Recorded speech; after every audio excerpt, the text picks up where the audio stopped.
Okay. Damn it, it's live already?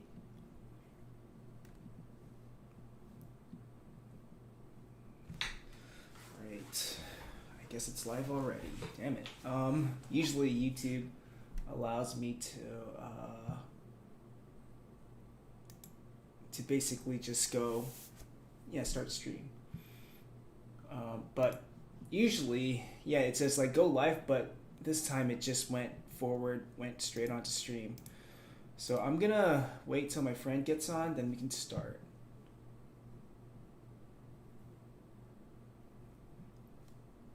So yeah, I'm just getting ready right now.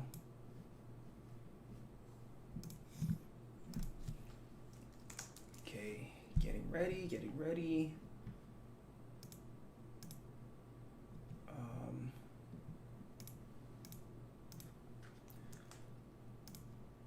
And I'm just letting people know that I will be streaming soon. So give me some time. Just getting ready.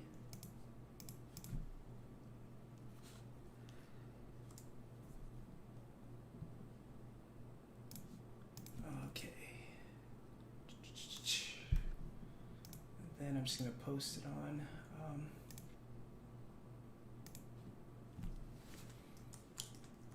Streaming. Going to continue this animation. Okay. All right, cool. I'll wait till my friend gets on.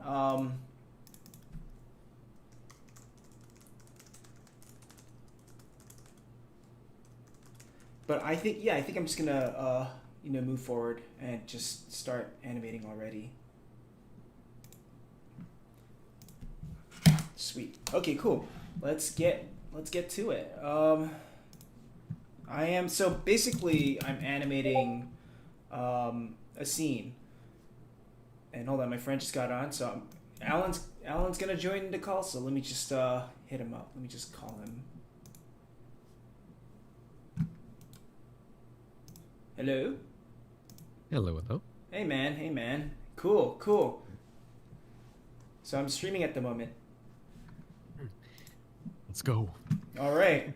So yeah, I was just gonna continue animating the vampire girl that I had. So I'm just gonna play it for the audience, the whole thing, just so that they have context. So I'm just animating, just continuing work on something that I just like left alone. I'm taking a break from personal projects, so I'm gonna play it a bit. There's some music. It's loud, so here we go. It's Nightwish.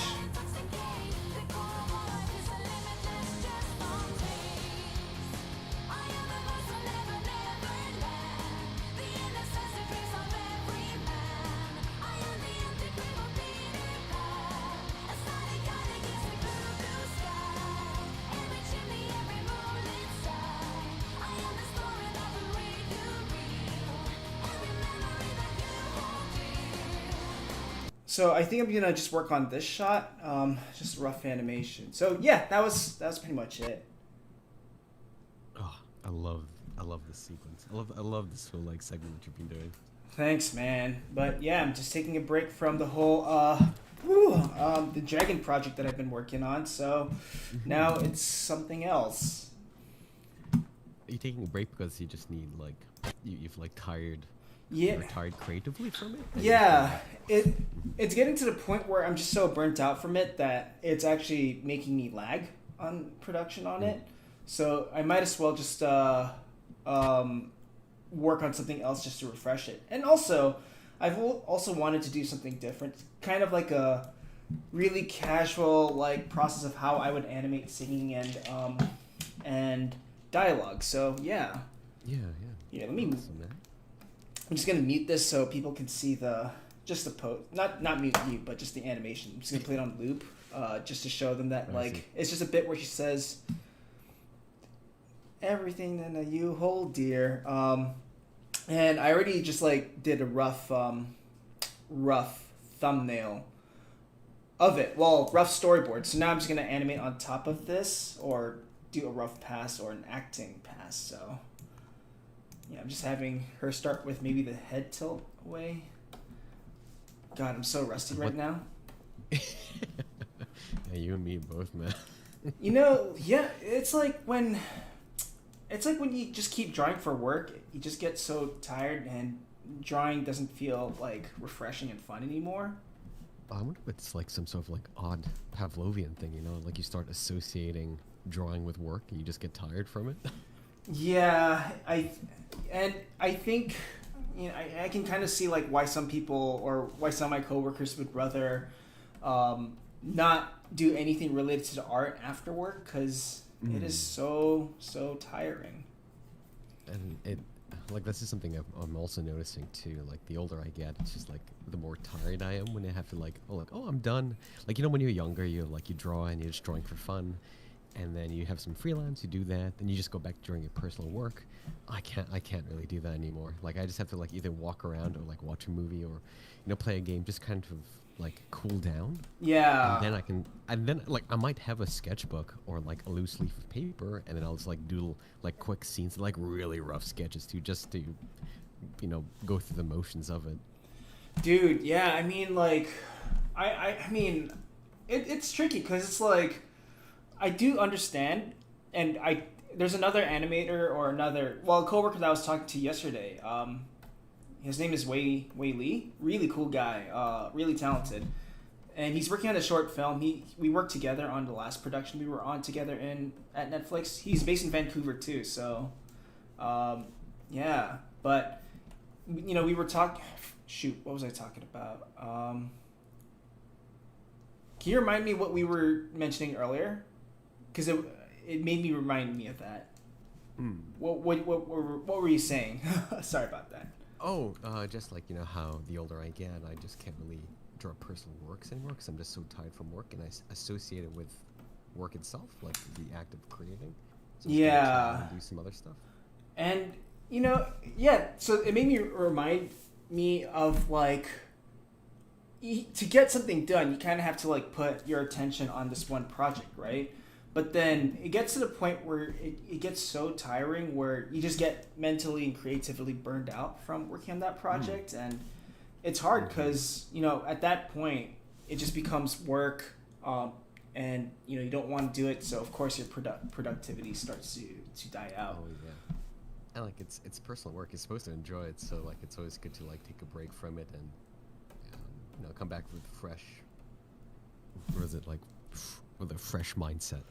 Yeah, and I haven't really given myself that. I haven't really given myself time to draw as much, because I've been just trying to, like, finish something. And, me and this other guy, we're both working on our own projects, and we're both kind of frustrated with, like, the process. Because it's like, it's maddening. You're spending so much time on this one project. That makes sense, man. That's why I don't do animation. Oh yeah, no, animation is animation sucks. Whoa, hot take. Oh no, controversial. Clip it. Thank God this is not on Twitch, because yeah. Yeah. Like, it's funny. Like, I think I've tried to get into animation. Like, I'm primarily like a designer, or I like using 3D because it's faster, but it's like more in line of how I think. And when I look at animation, for me, like at least traditional 2D animation, there's like such love for the kineticness of objects that I just like I don't have. Like, when I see things move beautifully, or when I see just objects move, it's, for me, like, if I try doing that, it's so stale because I can't find the intricate beauty of movement. And I think for me, that's like what really is admiring for a lot of animators, where they can take very mundane things and move it and showcase how it can move beautifully, or like depict it in a very wonderful way. I'm like, oh man, I'm jealous and I appreciate that. I can't do that, so Oh, like being jealous of, like, people who can move stuff? yeah, like animate stuff in a very beautiful, like the way like you're moving the character and breathing life into it. Like, if we take it like a step back, it's anyone can animate, like, someone playing, not anyone. If I animated a character playing the guitar or whatever, it wouldn't be like spectacular. It'd just be like, oh, I just need to get the objective done with someone playing guitar. But then you put so much movement, emphasis, and emotion. Like, I don't see that, or I don't know how to do that. You know what's weird? because it's like when it comes to like animation versus illustration, I tend to think that I have no patience for illustration, but illustrators say that they don't have patience for animation. But for me, like illustrations, like I don't want to like polish up details and stuff like that. That sounds I just want to move things and gesture draw. But it's weird when people say that. I say I don't have patience for illustration, but animation is also like it's time consuming. Just to get a few seconds done, it takes like such a long time, and you have to like draw the thing again and again if you're doing hand drawn animation. But yeah, so right now I'm just like just putting in my main poses just so that like I have a reference of where the overall direction of my thing. So yeah, trying to give her like what's that expression where it's like you're beneath me, that kind of. You're beneath me. You're beneath me. I pity you, the fool. I pity the fool. So how are you integrating the whirlpool technique that you so closely associate with a lot of your animations? Oh, the whirlpool technique. So basically, so my new, pay my seminar guys, my new whirlpool technique is all about, learning how to control yourself in the chaos. You collect all the things that just makes you stressed out. You work with it until you get a grasp of it, and then eventually it'll feel like everything comes to center. It's kind of like a whirlpool, like it starts. It starts crazy spinning, and then it ends in a really narrow vortex. But then the process repeats itself.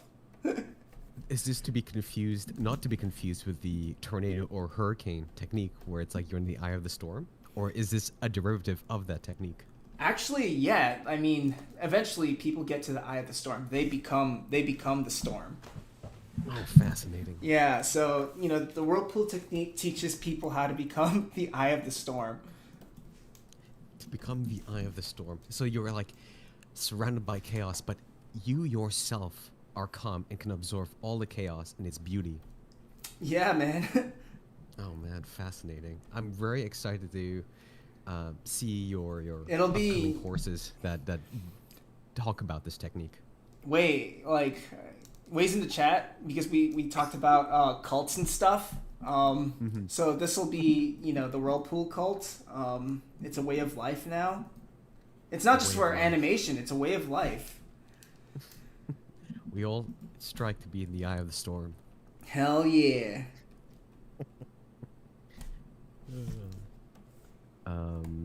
Okay, let's see. Oh, there's a question here. Any advice for someone trying to get into being a cleanup artist? Oh, that's so I'm not really the best person for cleanup, because I tend to like the whole Xerox milk call looking stuff. Yeah, look at his lines. Come on. But they're clean. They're clean. But it's like they're sketchy, right? It's like I feel like for clean lines, there's the Xerox sketchy look, and then there's also the pristine, 90s Disney final look, which I personally am not super a fan of. I like sketchy looking stuff. Yeah. I like to see the emotional intent of the artist.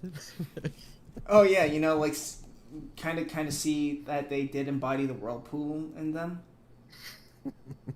Exactly. The Xerox look needs to come back. It does. Say it now. It does. It does. I do like a more sketchy look.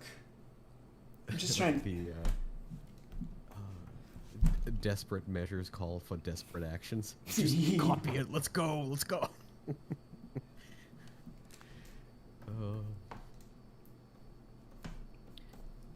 So okay, so I talked about like the whole like fascination of movement. Like you have your head tilting. Like, was there a certain thing you were thinking about, or you were just feeling it out, or was there like a thought behind that? I'm kind of acting it out as I animate. I don't have my webcam with me, but I'm kind of like feeling it out as I animate, just to sort of like get a sense of the the flow of things or what feels natural to me. So, in terms of feeling natural, if we apply the whirlpool technique, how do you handle it with your emotions? With my emotions, well, Whaley is asking this. How do you handle emotions with the whirlpool technique? So the thing, oh, dude, this is important. This is super important. So you cannot keep things bottled up.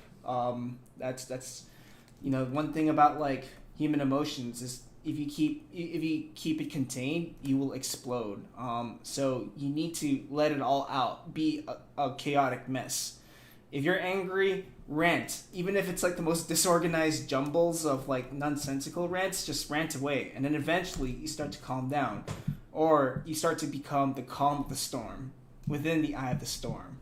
So this is fascinating because I think it derives from something I was trying to follow, which is the boiler technique. The boiler technique. Yeah, you can't push it all up or you'll explode, so you gotta like, pss, pss, let some of the steam out every now and then. Oh, man, yeah, you gotta like, you can't just like leave it. It's gotta be, you gotta let it all out, even if it is a chaotic mess. Even if it is a wild whirlpool. Within all these chaotic messes and emotions that are unleashing, do you ever plan on making an art book with all your work in it? Like a PDF of some sorts? I have in the past. I've made stuff like that in the past, but I don't know. It just got so it's kind of tiring too. Like finding work and organizing them, and it's like work that I'm not super proud of.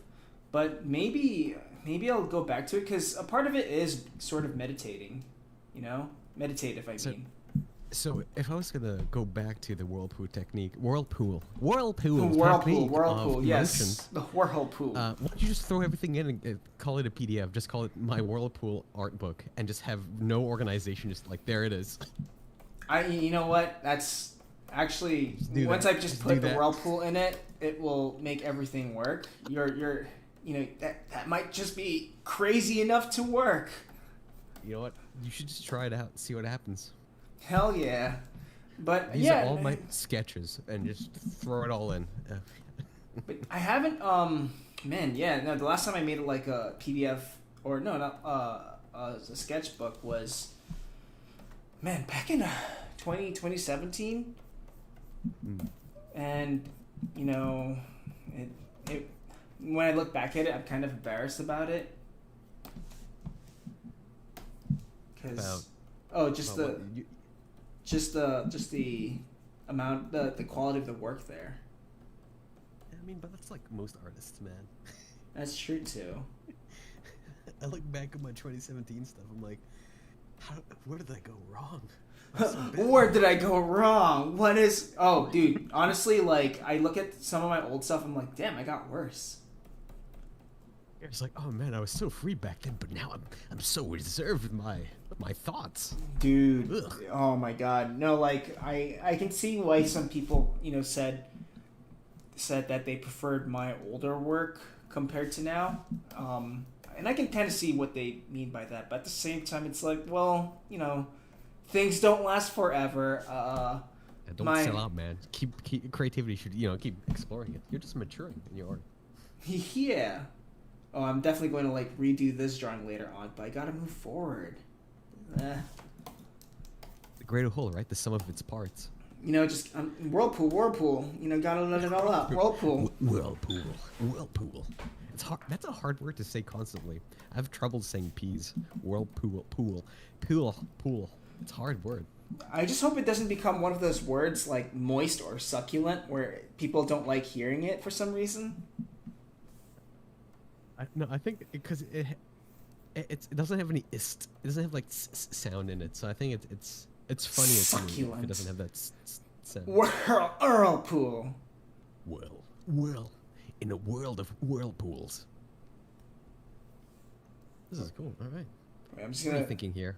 What's in your mind? I'm just gonna just scrub through the audio so I just know the timing. So you're gonna hear a bunch of rock noise just now. Okay, so here is where she says you. Okay, so I'm gonna mark that or bookmark that. Oh, whoops. Okay, cool. So what am I thinking now? So I have my three poses, my three main poses that are kind of like milestones or landmarks for me to hit. So now I can like I can start adding in acting nuances. So now I can like think about the words that she's saying. And when I animate dialogue and things like that, I really think about some of the words because, you know, the thing she says in the beginning is like everything. Then to me, that could just be like one acting choice. But then when she says "you hold dear," like I feel, you know, I'm emphasizing the word "you hold," and then "dear" will be the last bit. So these are going to contain the most interesting acting choices, or the most like the most significant acting choices. So I'm acting it out. I know when you hold, so my head goes down a bit. And then it's gonna pop up like I have in the thumbnail. So, yeah. Let me mute the audio. So, I mean, you mute the music, so I can go back to chatting about Whirlpool and other things. So it's very fascinating, like the way you're at least animating this character. To me, it maybe speaks a little bit about yourself too. But it's like kind of 80s, like the movement of singing, like the tilting of the head, moving around, rather than the more reserved stuff that we see nowadays. Like the whole animated, like it could be a part of the character, but I think like it just goes into the biases of your taste in music too as well. Because when I see this, I just think of like, you know, 80s music videos. Oh hell yeah! You know, I get, so when someone says like my work reminds them of like the 90s or the 80s. A part of me is like, man, am I outdated? Because like there's some like animators who clearly like animate in that style, but then like when someone says like, oh, your stuff is feels like too old, and you know, some people take that really like with pride, like, yeah, because I think the old stuff was better. But for me, I don't think the old stuff was any better than like the new stuff. It's just there's a lot of like great aesthetics about it, but I do hopefully like what I'm doing is not like considered outdated. No, I think it's hard to say with that kind of stuff too. Like, I mean, maybe it's just a deep appreciation for that, and maybe when they say old, I don't know.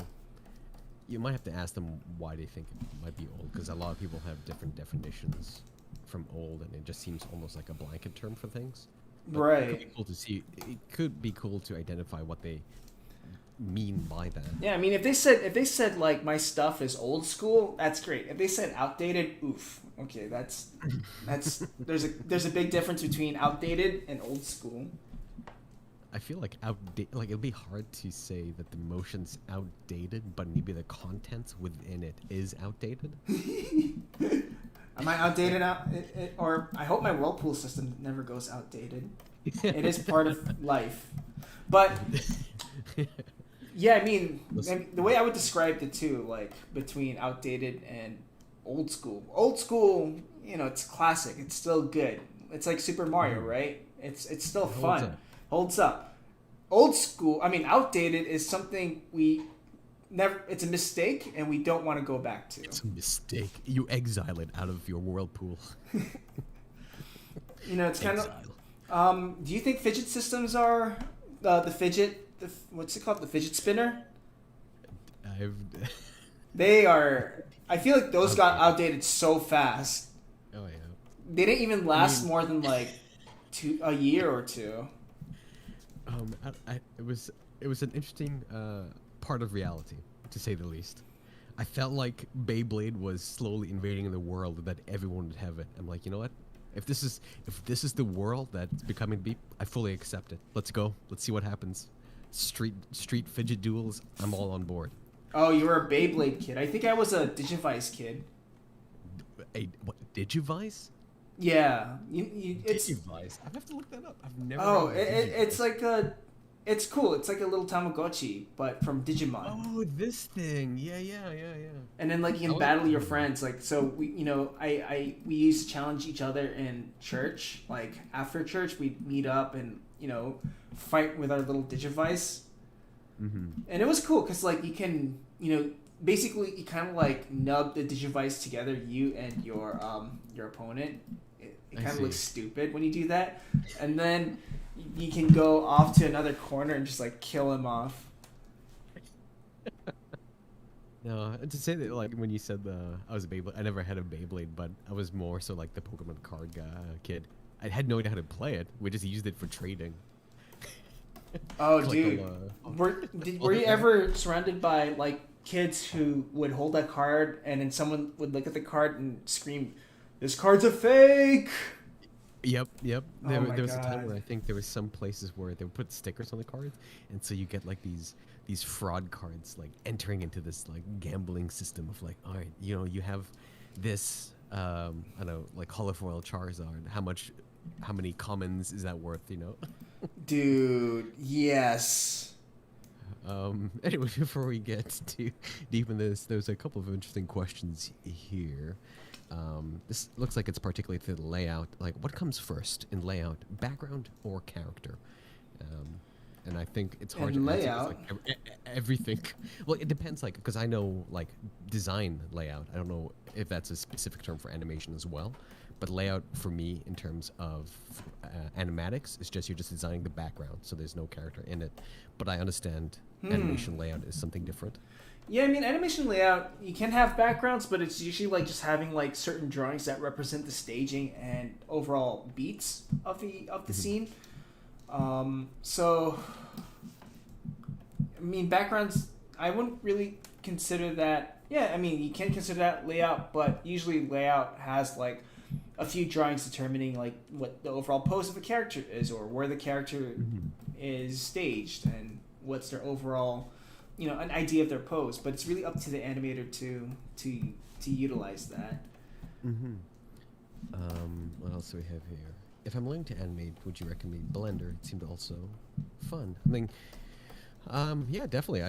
Blender is open source, right? You've been learning Blender. I've been teaching you Blender, and there's a lot of the reason that I think it's a good source, a good program to learn is because it's so popular and so free, and there's so many tutorials online Yeah. that you can practically learn anything, and you don't have to pay anything other than add-ons. So yeah, I'd recommend it. Would you recommend it? I would recommend it because, I mean, I'm thinking of someone who wants to eventually like make stuff out of something, right? Or really take their thing seriously, make projects. So I think Blender is a great like choice for a free program. It's open source, it's free. There's a huge, super helpful community behind it, and it's like super accessible. And there's a lot of other like free open source software out there too. I know OpenTunes. I just recently found a way to activate it, and it got so much better from like 2016. I tried it. No, 20. Yeah, I tried it first in like 2016. It was absolute garbage, but I tried it again now. They fixed it up big time, or the layout at least is like so much better and like easy to comprehend. Before it was like weird. It felt super jank. And me, I like jank, but this one was like jank where it just crashed often. So, Okay, so do you think because there's a lot more users going into it and understanding what OpenTunes is? Because from my understanding, OpenTunes, it was a proprietary program, right? Like for Ghibli or something like that. Is that how it came to be? honestly, I don't know what the history of it is. I know that like when it was advertised as a tool Ghibli used, so people really got excited for I that. see.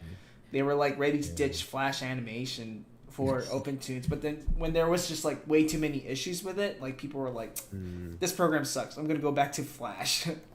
Yeah, and I mean, like programs like that take time. You need like a user base, people testing it, giving feedback. So, like you said, you tested it now. Does that mean like it becomes more of an what's the term? Industry standard? Like when you opened it up, it's familiar to you. Yeah, it's so much more familiar. Like, there's a lot of traits in OpenTunes where it reminds you of Harmony, and then like there are like buttons where it's easy. It's like ones, twos, threes. It's like, oh shoot, I immediately understand what's going on here. So I'm gonna probably do like a video talking about OpenTunes because they're doing a lot of things right now, but I don't know if it's like something that is a mainstream program. I feel like more people are investing in Blender more because you can just do more with it. But Yeah. OpenTunes, so a lot of it, there's a lot of promise in it now. No, it's definitely good. Like, as much as I am an advocate or I love Blender, I always believe that it's nice to have a lot of different variations because I feel like sometimes the process of creating can create interesting styles and open up like new, like was it like mental ways of workflows that if we only had a certain program, then we're just going to be stuck with that kind of way of thinking until someone comes out with a new tutorial or if someone really reinvents it. If that makes sense. Yeah, I think people are going to only use something if there's a supportive community behind it, or if it is used in a lot of different places. I mean, that's what I would use. But if I had no other choice, it's like, well, pick what you have access to, because it really isn't about, because the software stuff, once you know like how to make art or animation or whatever, the software stuff is just it'll take only like days to learn, and suddenly you're doing everything you need for work. Exactly. And I think like people tend to make excuses where because they don't have the right software, they can't progress. Yeah, and it's like the blaming the tools rather than their ability to look at their weaknesses. Yeah, like there used to be a time. There used to be a time where like back in the Flash animation scene in Newgrounds, like animation software was more of an excuse or more justified over a skill or talent of an artist. So because back then Flash Player was the main before HTML5 and before the YouTube scene, it was all Rip Shockwave. Yeah, Rip Shockwave. But then there were animators who would import a video file of an animation they did in another software and then import it into the Flash Player, and it didn't really get as much love because maybe it's like compression issues or yeah, so I think like people just like disregarded it because it's like, oh, because they had access to like TV Paint 7 or like some old modern animation tool. It's like, well, if it wasn't made in Flash, then whatever. But if something was made in Flash and it turned out amazing, you'd be considered like an animation god. Frame by frame, animation god. Triple time animator. By the way, I saw Wei ask you something. Oh, let's see. I want to hear more about where you are in your adventure right now. Oh, me. Oh, so I'm gonna steal your stream here, Toniko. That's fine. I'm just gonna animate away. Oh, though I'll ask. Somebody did ask something interesting. I kind of want to know too. You're writing numbers on the top. Was it like right side? What is that? Oh, frame numbers. Yeah. So okay. So if you look at my timeline, I'm adding a +1 on my timeline because for some reason sometimes TV Paint starts at 0, and I'm just like labeling it over +1 because it'll land at 56. But I usually keep those numbers odd for in betweening's sake. Okay. Yeah, that's about it. And of course I'll change these numbers. It's just tracking. All right. Let me just read that question again. Where you are in your adventure right now? Well, so before I moved into games, I'm currently working at Blackbird Interactive, and they're renowned for making the Homeworld games, the Homeworld RTS space series. I'm currently employed as a cinematic artist, but before this, I was in the animation industry, and I've worked for companies like Atomic Cartoons, who are, I think, they're known to fame as Atomic Betty. I think that was it. Is that what it is? I think so. And I've, I think that's where they came from. I may be wrong, but I think that's what it was. Anyway, that was a long time ago. So I started out there, and I worked as a colorist, and on Marvel shows, and basically what that means is Marvel would send in like reference sheets, and I would go in with a paint bucket tool and just fill the colors in, and then write the hex code so that the animators overseas would like know instantly what kind of colors are needed for different lighting situations. That's how I kind of like got started in the industry, just using the paint bucket tool. Later on, I became a lead colorist, so I led a team to do that on some Marvel shows, and they're nothing grand. They were just like holiday specials, so like Hulk meets Santa Claus and like Halloween with Doctor Strange. So I was so happy when I did that because I'm like, bucket list, work on some sort of weird holiday special. Done. You know, I want people to say like, oh, you know, I wish I could have worked in Star Wars. I'm like, nah, man, I want to work on the Star Wars Christmas special because it has so Oh, much like what's a it? weird The Star Wars holiday special? yeah, exactly. Like, no, I want to be that. That's like, that's you know, that's Hell what I wanna yeah. do. So I already got that off. Like, Life Day, that's right? it. Is that Yeah, what yeah. the Star Wars characters were I celebrating? think it was Life Day. Life Day, yeah, Um, yeah. So after that, I had a chance to be a designer, and so like the next show I worked on was Beat Bugs. It was just basically bugs singing the Beatles music, and honestly, it was an interesting experience. Like since I was the first time doing it, being a designer, I had to like design rocks, pebbles, grass blades, cards, like nothing super heroic. That was more reserved to the senior artists, which you know, in some sense, I kind of still enjoy doing the mundane objects. Like if you look at my Instagram now, it's just kind of like mundane bits and pieces here and there, and I'm kind of like humbled by it.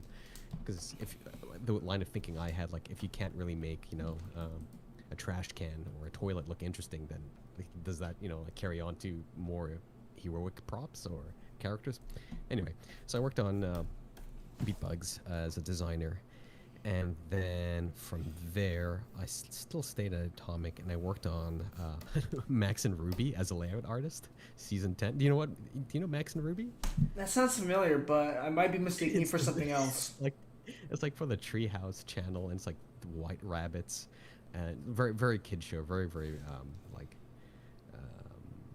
like preschool kind of thing. And I was Okay. a layout artist, and layout artist background layout. So like we would get the animatic. So let's say you were doing your character here singing. We basically would just design the background. No, we'd get the background that the background designer would do, and just do it in different shots or like different angles, Okay. basing it on that one overview. And so I did that for a while, so I got my feet wet with perspective and understanding the process behind layouts. From there, I think I took a little bit of a break, but then I freelanced for the Carmen San Diego show just a little bit, doing mouth charts. It was interesting. It was nothing too grand, but I understood like the motions of like how the charts would go and how the characters would move their mouth. And then afterwards, I worked on Last Kids on Earth as a lead background artist. Last Kids So on that was Earth. interesting. Yeah, it was on Netflix. It was based on a kids novel or like early teen novel. It's not the one that Robert Valley worked on, right? No, the one I worked on that one too. He worked on The Hollow, Okay, that's it. which was by Slap Happy, and that one, dude, I was like on the whole production. I started out on that as a layout artist, then became the background layout artist, then did some props, then I moved on to QA. So like at the end of the production. So like most people, like when you finish anime, you go off to a new production. I stayed on like till the very end. So like Oh, you when became we get the Skeleton back- Crew, right? Yeah, it became maintaining skeletons, so like compositing and like fixing up any stuff. So like in backgrounds, when you have gradations for skies, on TV broadcasting, the colors will be crunched, so then you'll have interlacing. So I have to go into each background and like the flash setup scene and like copy and paste into Photoshop and add a bit of noise to remove the banding because it was so undesirable looking. Because the skies were just like, there's no clouds. It's just like a gradient, but you would see a lot of banding in them, and so you had to like I had to go in and like fix a lot of that. Can you a lot explain of that what stuff. banding is? So banding is when you have a smooth gradient. Mm-hmm. Is it like Yes, you have a the? smooth gradient. Oh, is it like the The little strips of blocks? Oh, yeah. Okay. Yeah, the strips of lines. So you'll get it within like some broadcasting, when you broadcast, because I think this show was supposed to be on some other networks. They broadcast at a lower rate or bit rate or whatever, and so you'll get a lot of that really gross-looking banding. So you had to like ditter it with noise, and so that's what I had to do. Got it. And then Yeah, and then I had to do like some flash shots, like set up the flash scenes, like bring in like all the needed elements for the animator to like just work with it. So like bring in, oh here they need the smoke effects, they need this three characters on, and then they need this background. I'll just throw it all in, and then just hand it off to the animator, so they don't have time to like find all the assets. Like someone had to be there to set it up. So it's like all the jobs I did were just like the back end stuff, you know, like the things that isn't really normally talked about. I did a lot of that stuff. I mean, in animation, Yeah. it's a lot of like behind the scenes stuff. Yeah, yeah. And then I was lucky enough to work at Titmouse on Star Trek Lower Decks, where they were planning to start like a CG department for Vancouver, but I didn't think it went through because I think there was like a producer there who wanted to head it, but then eventually had to leave somewhere else, or you know, better opportunities. You know, no fault of their own. You always want to like strive for something better for yourself. But I was like one of the only CG artists on Star Trek Lower Decks, and I wanted to bring in a blended pipeline, so I worked closely with the compositors, who are like literally the heroes of the animation industry. Not a lot of people like. I find like there isn't really talking about the compositors because they make the icing, you know, the icing on the cake. Everything's, Yeah. like well and like the color calibration. So definitely shout out to the compositors. So I work closely with them to deliver all the passes. So what I mean by that, it's basically if I have a spaceship, I need to give them like here's like the flat color, here's like the specular on top of it, here's like maybe where you need the glow passes. So like they're like tons and tons of different layers that they'll put on top or composite to showcase that. And that was really fun. Like I did the whole like the first season, I animated everything by myself. Like so, if you watch Star Trek Lower Deck season 1, that's all me in terms of like the ship motions, the ship camera movements, the ship rigs. I also did a bit of the main sequence, or the main tile sequence. That was all me too, and I like did some of the shader work as well. We did have some good modelers, and I did was able to get some of my friends to model. What some was of after the pieces. what was after that for you? Was it straight onto Jeremy Polgar's project or? After Star Trek, I did work a little bit on Arlo. I was like, I was like pitching some techniques that I could have used in Blender to try and hybridize 2D and 3D. And I was really wanting to build it up. I was kind of like sad that there wasn't like a local 3D department or CG department because I was learning a lot of techniques and knowing a lot of that back end stuff. So I kind of understood what the department needed. Because it's kind of rare, I find, like if you have someone who's just so interested in the back end stuff rather than just animating. I was like, oh, well, how do you like set up the scene and like how can you automate that so that the animator doesn't have to worry about that stuff. Just make it easy as possible. Anyway, so so I worked on Arlo just a little bit, like very early on, just pitching out like character rigs and integration between 2D and 3D. Which was crazy because they were able to credit me a little bit on that, and I was like surprised. So like amazed. And then there is another company I helped out just a tiny bit called Chaos Emporium, where they were kind of curious to see how to integrate Blender, so I sent them a few shots, and they were thankful for me, and I think they iterated on top of that. So after that, I just kind of like chilled out for a bit, because man, when you're working for so long, it's just nice to just relax, just like, you know, reset a bit. Because I know some friends who've like worked for like 2-3 years straight, and that really burns you out. And so at that point, I was trying to think like, okay, where do I go? I have all this knowledge, and like I still like drawing, but like once you've opened yourself up to knowing a lot of the technical side and behind the scenes stuff, I found it way more like creatively fulfilling or problem solving. I really like problem solving a lot. Oh yeah, dude. So, It when you problem solve something that you know, you didn't really. It's like you were kind of experimenting, right? Yeah. In that regard, and you know, one thing that I learned about myself is that I can only have epiphanies or you know, big game changers if I allow myself to not be stressed out and to experiment. And Exactly.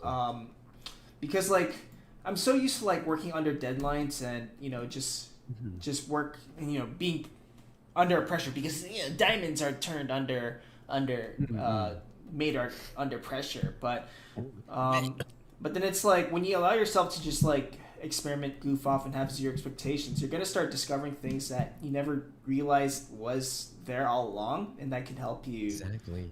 in the long run. Exactly. And that's why. So here's a funny thing. So, like, I feel so bad. I really want to complete it. The dog hound. Dude, Stuff we did way I back. do want to come back to it because I'm just Yeah. trying to finish this the other dragon project. Mhm.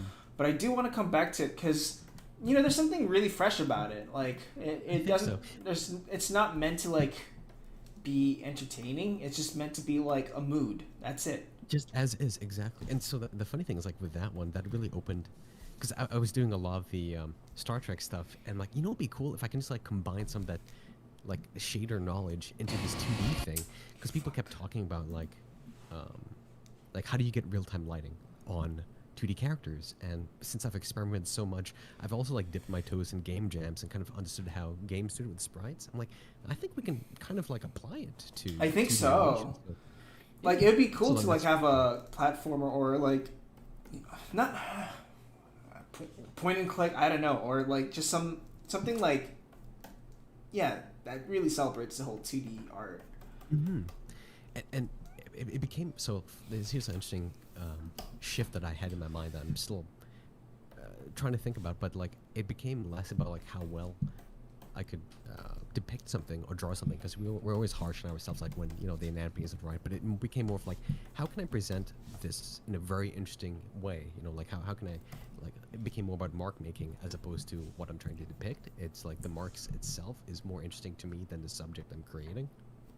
Yes. That was like a slow shift that started happening, and I think it's something worth to explore too. Like experimentation can lead towards that stuff, because you can become like really great at I don't know, like drawing something, but sometimes I find like if you drew it in a different way that stand out, then that's kind of cool. But of course that takes like time and practice and experimentation, and sometimes you're not really, your mindset isn't ready to try those kind of experiments out. But Yeah, so I think I was talking to someone else about like experimentation. Like you kind of have like to grow. You do have to allow yourself to sort of experiment and to explore things, because there's a lot of people in this industry who didn't really improve or who didn't really like change the way they approach things for like many years. And some people are like, how is that possible? How can you not improve if you've been in the industry? But I feel like you could just like utilize the same approach again and again and be comfortable with it, because it gets the job done. But then in order to grow, you have to allow yourself to really learn stuff or to experiment. here's a funny thing, like it's so when you're a student, like everything's new and fresh and you want to try everything out, but once you get settled in an industry and understand the pipeline, how things work, like you said, you get settled to it. But as an individual, once you're a professional, you have to like look at yourself in the mirror and find your weaknesses in terms of your art to like improve upon them. And sometimes it's hard to do that. It was much harder for me in my late 20s, because when I looked at myself, I'm like, I'm a professional. I should know this stuff. Like, am I lying to myself? But the older I get, I'm like, yeah, I have these weaknesses, and that's how I can improve, just to acknowledge like where I am set in my ways, and try to untangle that and like learn new avenues. And it's really hard. You probably it's really hard to unlearn some of the stuff you did, because it's so ingrained. And when you try to unlearn it, you can feel yourself fighting against it too. Yeah, I mean, that's the whole thing about improvement too. There's a cycle to improvement. I mean, I did a video about like improvement, because there is a part where you feel grounded, but all of a sudden you start having things that conflict with your initial beliefs and your initial approach, and that struggle just makes it frustrating, because you're just trying to you're conflicting with yourself. Like, whatever I learned, was it wrong all along? Was it a lie? Do I have to find something new? So it makes it's that feeling of like not feeling in a comfort zone or feeling safe anymore. If I only knew about the whirlpool system then. Oh yeah, if only you knew about the whirlpool. But yeah, so now, like, okay, so then after all of that stuff, Doghound, that's when I got into Jeremy's project, which is Alien 21, where I and a bunch of like two other talented blender artists, we concocted a lot of like cool scenes, and I really like working with Jeremy because there's like a level of trust, and he just wanted to see cool stuff. Like, yeah, man, that's awesome, that's sick, and I kind of miss that energy sometimes, where you just there's a freedom to pitch stuff, and freedom to try new things out. And Jeremy and Anthony, who's the art director, they're both willing just to see this newness of CG and how it can be integrated into art. And I think that's really special to have in terms of an artist, to be open to new mediums and Yes. trusting those who are proficient with it, as opposed to, like you said, like following the old ways. Because sometimes I'll find like while I was working in the industry on bigger productions, the pipelines were so redundant or like very, very old school, and it would create more problems than solve. This, of course, like I wouldn't say you should go out and tackle, the big conglomerate of animation. Like, it's so set in its ways. The only way to do that is on smaller productions where, you're given freedom to experiment and try things out.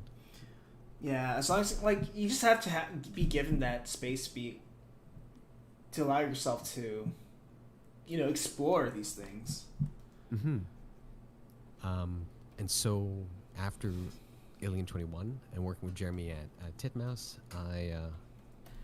I had to really think about where I want to go next, because I had such a great experience with that team, and especially with Titmouse. I really enjoyed the way they work. I liked the creative drive, because there's some companies that are very just focused on the production, but Titmouse, for me, at least in Vancouver, based on my other companies I've worked at, was very creatively driven, so creatively run, artist run, and it was very fun and freeing.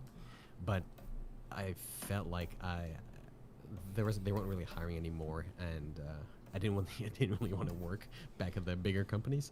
So like, okay, I gotta figure out where to go. And Blackbird reached out to me because I had a friend there, and they were trying to find people who were interested in doing like really weird and experimental stuff. I'm like, oh, that's perfect. That fits me. Like it's perfect. To have like a job where the description is like, we just want someone to like think outside the box and do experimental stuff. I'm like, yeah, absolutely, no brainer for me. Oh, that sounds like a dream. Yeah, I'm just gonna play this animation just to see how it syncs up. It probably won't sync up, but let's play with the audio.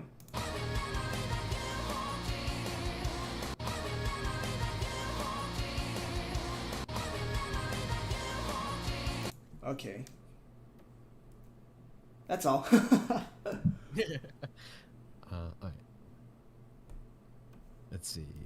A question for both of you and Tonico. For artists that also have large projects that seek to express larger story, do you find it difficult to balance between trying to complete a big project that requires commitment versus prioritizing experimentation and trying new things? In my experience, experimentation can sometimes hinder one's own personal project. So it's kind of like, what do we prefer, or hold on, do you find it difficult to balance between trying to complete? Yeah, I mean, for me, it's like when I'm working on a bigger project, it's kind of like I have to settle on a workflow or a pipeline.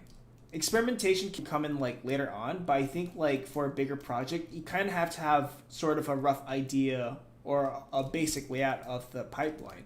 But then when it comes to experimentation, it's really just used for that moment. In a bigger project, you don't know when you can experiment and all that. Yeah, it's very interesting because I do have a lot of large projects, but they're kind of like like, how do I explain? It's like intimate private project for me. Like, I'm just gonna build this world for myself, and every now and then I'll showcase it on like Instagram where I post props and stuff. But like a project where there's an end to it, or like the result is an animation, I wouldn't know how to explore that, because I've had projects I've been working on, still working on. They're like 3-4 years old, and they mature over time, and sometimes there'll be like huge paradigm shifts in terms of like how I wanted to present it, because I saw something cool that fitted better. And it depends on the intent and focus as well. Like, so for me, I'll do studies of shapes that I want to introduce in this world. So let's say if I'm doing like a retro sci-fi world, I'm like, okay, well, I need to understand the systems behind it or the history and what kind of mood I want to set towards that. And lately for me, it's been like around the 60s, the space race, like the self-contained cities, and explore what it means to be within that world and how like the people act towards that stuff, and like how do these, when I create something, how does it affect the world on a small scale and a greater scale? Okay.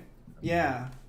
Like It's like I'm making a D&D book in a sense. when you mentioned that, it's like a lot of the personal projects I come up with that are based on experimentations. Really, like I'll make something, I like how it looks, I like how it feels, and then I'll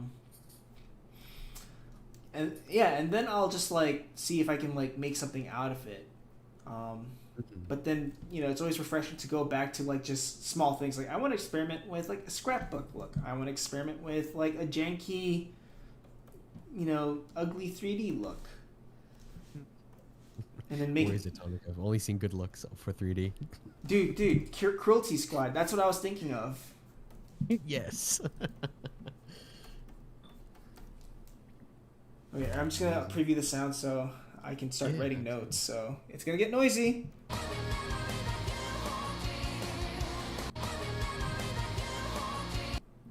Okay, that smile doesn't work anymore, so I'm gonna change that. You hold, and then this mouth should be probably bigger.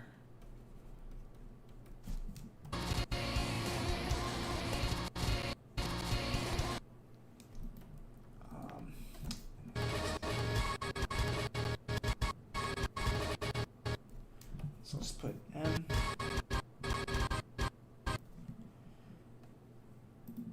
Let's put an M there too. Man, or re that you hold dear. So this, I'm probably just gonna animate mouth flaps here. Okay, I'm gonna turn off the sound. Yeah, just so like because mouth lip sync I can always fix later on. But then like the overall performance, that's more important for me. And overall performance is just like overall gesture and pose. But mouth flaps, I can always revisit those frame by frame. Great. Single time, right? Yes, single time style. Full body flash animation style. What? Not real animation. It's flash animation. Oh god, yeah, mid 2000s lingo. See, I'm using the circle theory of motion. Oh man, my favorite, the circle theory. The circle theory. Actually, that works. Honestly, I like the circle theory. You should make your own called the hemisphere theory. Or maybe like all my 12 principles of animation will be related to the whirlpool. So it's like, I don't know, whirl and then pool and then vortex. What? I don't know what I'm saying anymore. Gotta work on that. Oh, actually, there's a question that someone asked that might be good for you. How do I get from studying fine arts like academic drawing and painting to getting a profession as an animator or illustrator? What other skills would I need? I mean, for me, I never went to like a place where I did I did some like academic life drawing, but not really painting. I did like still life painting, but not exactly full on illustration. But I will say for the skills, I would say for animation, it's more about like, emphasis on gesture drawing, construction, like learning how to build things from construction, and one of the key things is learning how to draw good performances through gesture drawing or acting. What do you have to say for that, since you did come from a fine arts background? So, yeah, I do have a bachelor's of fine arts, and it's a fascinating shift that you have to do. Like, when I was still doing my undergrad and doing painting, I was actually really fascinated with with abstraction. So it's funny going from like painting, abstraction. I did some like solo shows and stuff, and there was like a shift where I'm like, you know what, I just kind of want to try out um, like more entertainment style. And the skills that you learn in fine arts, like as I reflect back on it now, are really helpful because it helps you think more conceptually, and you'll be more conceptually richer that way. So going from some of the skills that I had to think about when I went from academic art to entertainment art, it's like there's like kind of different rule sets, emphasis on like appeal. So like with academic art, if you did anatomy and stuff, it's like all about construction and the accurate depiction of how things move. With animation, you have to like kind of break a lot of that stuff out. Or in terms of like, entertainment design, where it's all about, you know, your like I hate using like animation language, but you know, like the SC curves and like appeal straights and curves straights and all versus that. curves. And it's a very different way of thinking when if you come from like an anatomy background where you want to depict everything realistically, because it's going to lead towards kind of like not an appealing design if that's the trajectory you want to head towards. But I think for the most part, the learning you'll do is on your own time, and if you have like a desire to get into those fields, I think you're on the right track. Coming like to streams like this and asking those kind of questions, and mainly you just have to put in the work to showcase that. I feel like having a BFA won't hinder you at all. If anything, like if you're working, it'll help you get those points if you want to work abroad, kind of thing as well. If you want to go for a new citizenship. With like degrees, it's pretty important for like international stuff, because a lot of visas do look if you do come from a background with degrees. Because I know when I applied for a work visa in an O1, they always expected things like transcripts or a certificate to prove that you do have some form of degree. I don't know. Well, in the U.S., I know you have to have like a degree to be able to qualify for a work visa. For O1s, you don't need to, but you also need to have, you have to be really prolific. Like your work has won awards. It has been involved in like well-known festivals. Like, you know, like I know for me, like I did have a degree, but I did also get nominated for the Annie Awards for one of my student films. But if let's say another person who didn't have a degree got nominated, it helps for the O1 visa. So. I do think degrees are pretty important, especially if you're considering more international, because there's a lot of people in the industry or a lot of influencers in the industry who preach that you do not need to go to school for animation. Like, it's true, you don't need a degree to work in animation or to learn the skills you need for animation. But it's a different story for internationals, because they do have to qualify for certain, certain tiers and requirements. Mm-hmm. I mean, I know some people go to like community college and use that as their degree. But yeah. I really like the onion skin color look. It's very appealing. Oh, thanks, man. Some really cool. Yeah, I chose the colors myself. You can choose it here. See. Oh wait, no, it's probably lagging in your. Yeah, I see it now.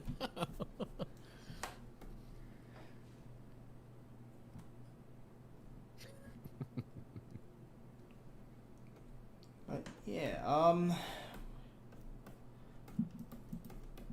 I finally got my freaking green card, so Woo. that's that changes everything. But of course, with COVID and now the Omicron variant.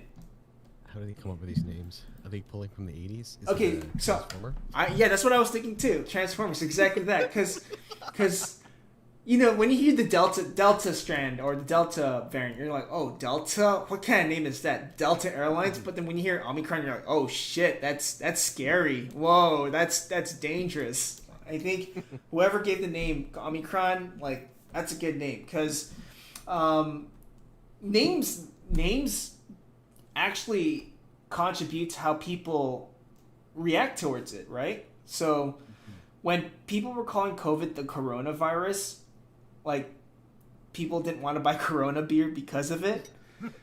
Yeah. And then and you know there was like a bakery or a cake shop in the Philippines called like Devil's Taste or something like that. Oh And yeah. you know everyone's a pretty much a Catholic. They're sort of like, oh, a devil, what? Yeah, and you know that place was always empty because of it. So No, name. this new strand is related to the the, was it voiced by Orson Welles? Was it Omnicron that was voiced by Orson Welles? I don't know Transformers too well, No, but it was like I it was know like I a know planet Orson. bomb. Okay, so yeah, Yeah. Orson Welles. If it was the planet thing, then it was Orson Welles that that voiced it because I know about that. Also, Orson Welles voicing a Transformer. Wow, It's what a time period. oh yeah, dude. Memory that you hold dear. Okay. Like I kind of wish, because the new Dune is out, or it's been out for a while. I kind of wish we could have seen Jodorowsky's version of it, because he was casting Salvador Dali as a part, and like having Salvador Dali and Frank Herbert's Dune. What the Yo, hell? Yeah, what holy timeline am I crap. in? What timeline is this? I Oh want man. Speaking of like alternate like timelines and stuff, like I was exploring my old files from when I was back at DreamWorks, and I still have the vendor tests for Kipo from different studios before they chose with Studio Mir, because there was another studio we were about to go for.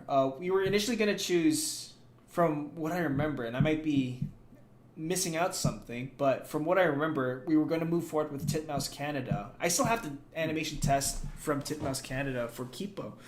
But then I think because they were just, all I know is that they were just unavailable for it, we moved forward with Mir. But it just made me wonder, like, in an alternate reality, like, Kipo would have looked completely different. Yeah, yeah. I love thinking about alternate realities. I Like, know. what I love ifs? it. Yeah. Or like the Mandela effects. Yeah.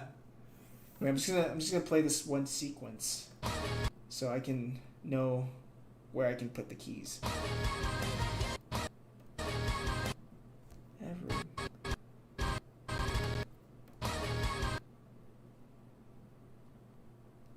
Every memoir. It's so fast, so it's kind of hard. So this is where I have to decide, like,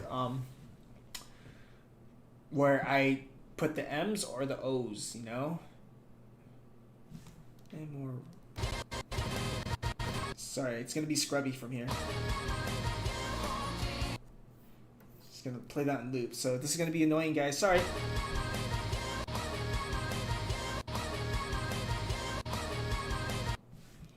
Okay, so this is gonna be that. Every memory.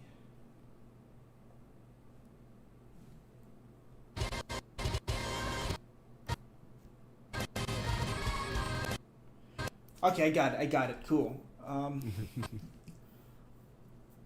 Memory. Okay, cool. I had to like also act it out with my beautiful luscious lips. Accentuate those. Yes. movements. My lip. My beautiful big lips. Every time people draw me like back at CalArts, I always look like this. So I'm just gonna draw like how people drew. Actually, I'm gonna draw in a different file. So back at school, people always drew me as a square, like this, maybe with a big neck, a big Filipino nose, big flat Filipino nose, and then maybe some mustache, and then always luscious lips.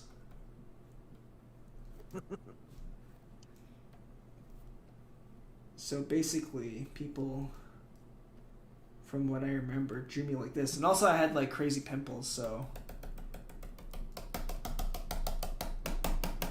all my college classmates drew me like this.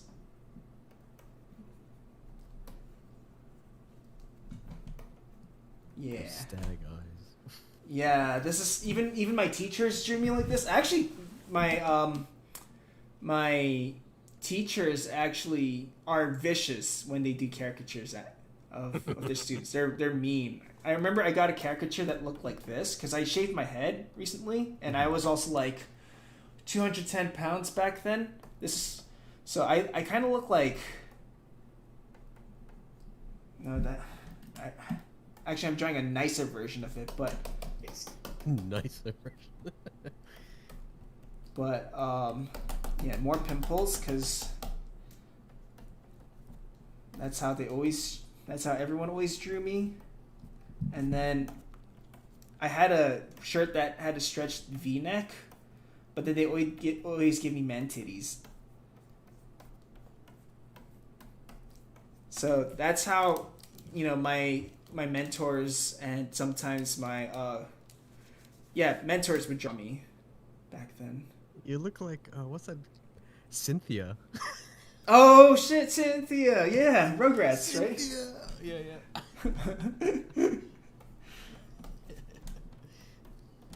But yeah, that's how people drew me back then.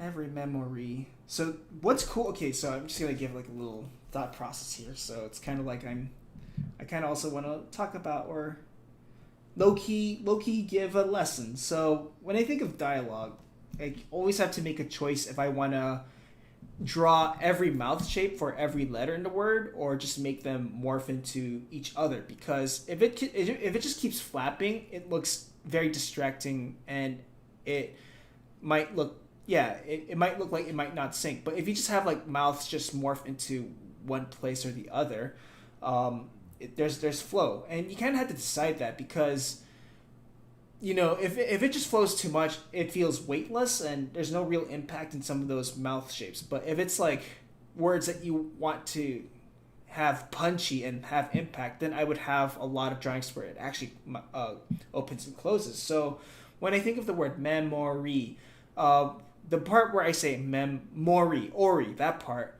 there's another mouth shape where it's like or, the R part, or, so my mouth kind of like puckers down and closes. But instead, I just take out that R part, memory, and just do the mouth shapes O and Y. So it you still get the same feeling of memory, but it's not as distracting. Memory. So I'm gonna have to do like an O shape here, and before this other mouth shape O face, I have to do like a teeth shape with the memory. Yeah, dialogue is a pain, guys. It's an art form in itself. It's there's also a lot of crazy debates too, about how to animate dialogue, because some people say it's got to be 2 frames before. You got to make the mouth shape 2 frames before the actual sound itself, because usually when we talk, our lips make the shape before sound comes out from it, and it's it doesn't feel off sync, because if the mouth shapes just hit as the sound hits, it might seem too late, and there might be a lag. But if it's just like right just a bit before, it'll be right on sync, because it's kind of like a relationship about how we relate to sound and visuals, like how we receive information earlier than the other. No, definitely. You have an interesting question here. What's up? It says, Jams. Hey, Tonico, I was wondering, how was your life going to animation in your younger days? Even if you had to animate, would you go out to parties and do stupid stuff, or did you not have enough time? Younger days? My younger days, meaning like high school or like university or something? Like, there were always parties at back in college, so I think I was part of those, but I don't. Yeah, I always had time to sort of like go out and enjoy some parties here and there. But when it was crunch time, then I'd be more reserved on that. I think everyone was also more reserved on that at school, so people could respect that. But if it was like someone, but yeah, there were times where I just didn't decide to party just to work. Because also you have to also remember that I'm an introvert. I kind of like it when I'm left to my own devices. Maybe, and I only realized that when I was, recently, like maybe a year or two ago, that I didn't have the energy to go out or to mingle or party. I was conflicted. Like, do I want to mingle, party, and not be lonely, or do I just accept that? I also realize that even if I'm in those parties or groups, I get really tired, and I do kind of want to go back to the work. So everyone's different. Yeah, no, definitely. So here's another question, because I see people talking about age and stuff. Like, for example, when did you first get into the industry? Like, how old were you? I was freelancing when I was like Well, 20, but then for my first full-time job, yeah, I like didn't. a full time. Yeah, I think I was 23 because this was 2014. That's when I got my first job at DreamWorks. Yeah, I was 23.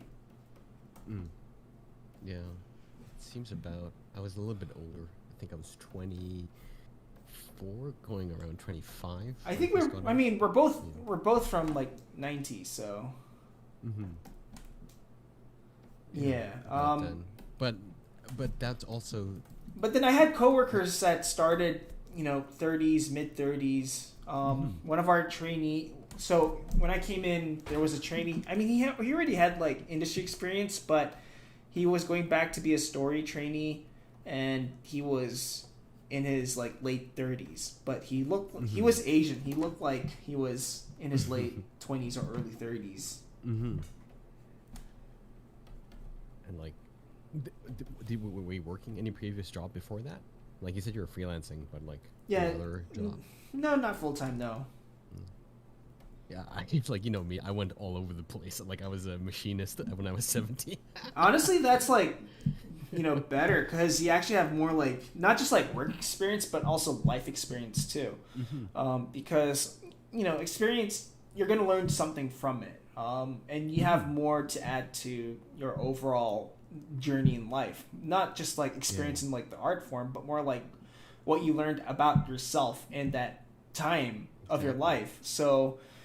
I didn't really have a lot of experience where it's like I'm working in a factory or anything like that. And a part of me wonders if I missed out, because maybe I could have like learned a lot about myself during those times too. But it's like I've already accepted that I'm here now. I'm here at my current circumstance, so. And I'm still gonna learn about myself no matter what. Exactly. I mean, it's a lifelong endeavor.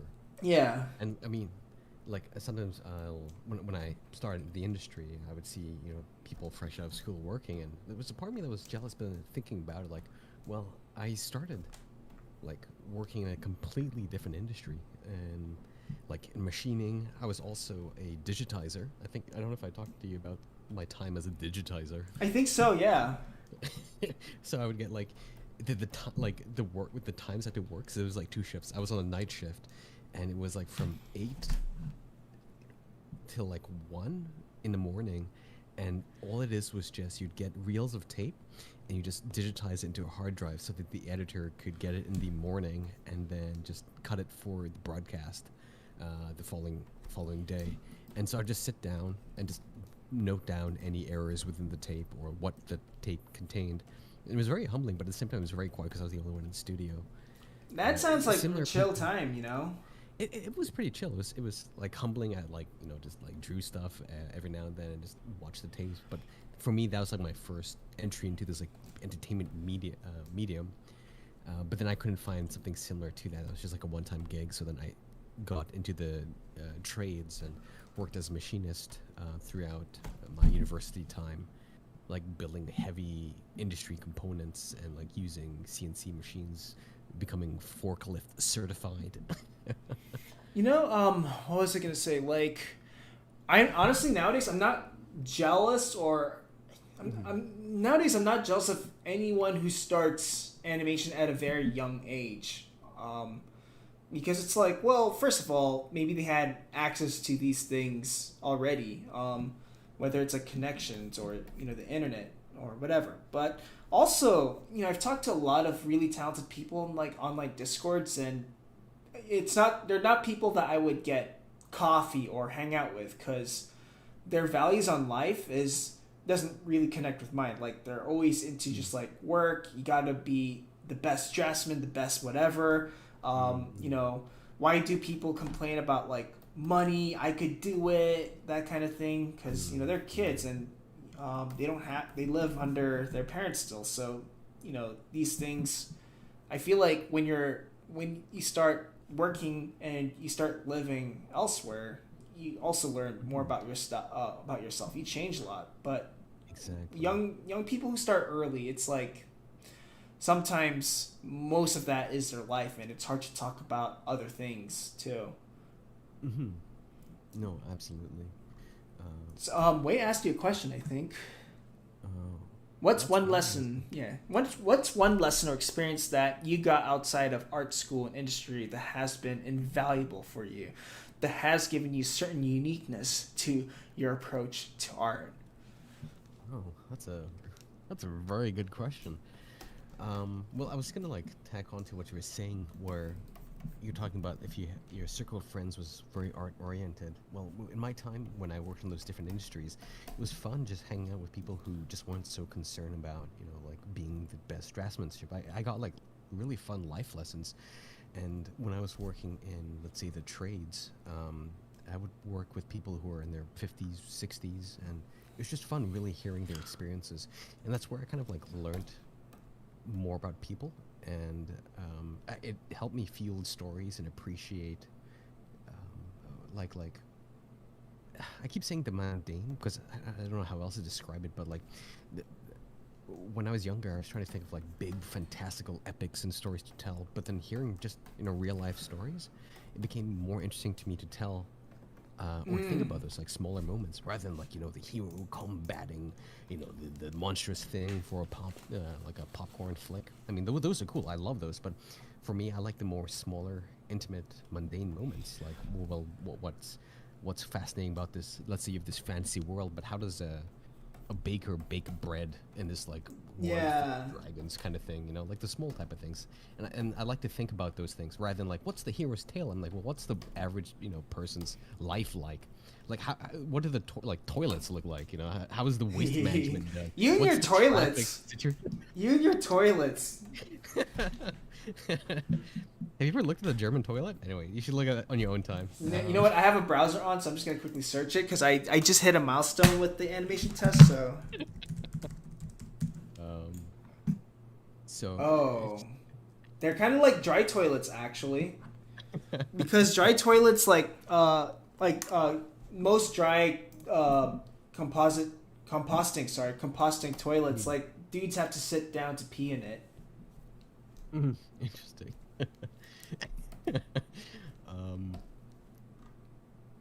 Silence. What is I going with? Oh yeah. Everyday life. You like the everyday life Everyday stuff. life. So yeah, everyday life. And so when I think about art, that's the kind of things I think about. But I mean, it's so weird now. Like when I try to do something heroic, it almost becomes a parody to me. Like, okay, how can I make this even? Like, I just go all the way. Like, it's either raw or like real. Like I'm trying. For me, like trying to go in between. It's just like, oh, like the message is getting skewed. We have to go like just all the way. Dude, yeah. Like I mean, sometimes it's kind of relaxing just to like do very simple scenarios. Mm-hmm. Yeah. Because I feel like that's more engaging than like an overall epic story. Like, dude, to show the idea that we want to produce together, the one with like Oblivion style. Yeah. Because it's like I just want to explore like what would it look like for a hero in an epic fantasy to try dating, or to work as like a janitor, or very very small stories like that. Oh, well, here's some other funny things too. So like, if I'm thinking about the stories, like I always feel like I'm an alien when I'm trying to pitch the stories to some of my coworkers for those cinematic moments because they're so odd. Um, I'm not gonna because the project hasn't been announced yet, but I'll think of something similar. So let's say, for example, um, let's choose the most cliche thing. Let's say you have a Call of Duty kind of game. You're going through epic story, like you're my man that do this and that, and then as soon as the level loads, you have your pickups, you have your health kits, your ammo kits, and then part of me is like, okay, so who put that there? What's the story behind the person Oh, going yeah, on this yeah. level beforehand and dropping these health kits? Like, what's their life look like? And they're like, what? I'm like, they're there. I mean, we can gamify it, but what's the story behind that? No, hell yeah. Life That's of and a I thought it would be yeah. like I thought what you're about to pitch, Alan, was going to be like super convoluted, but it was Yeah. simple. I got it. Like I Yeah. understood. Like Yeah. okay, there's a hook to it. Mm-mm. And now it's like about like the the log line more like Mhm. who the character is and what he does for a living. Like does he prepare stuff for the hero in every of their Exactly. journeys? Like the Donkey Quixote kind of thing. The follower following the delusioned hero. I love that kind of framework of stories. And I want to see more of that. In some ways, it's Yeah. like, do we play up to the madness of this hero and like what do they see? Because you can have like cool cuts. Like the vision of the hero, of like this is world, the actions they're doing, and then everyone else around them seemingly normal and then going like, is this hero out of their mind? Yeah, yeah, yeah. Yeah. All right. Do we have any other questions here? Before that, I'm just gonna play the test again, Yeah. just so that I can kind of see how things look. I'm gonna save it and then play it. Come on, save. Okay.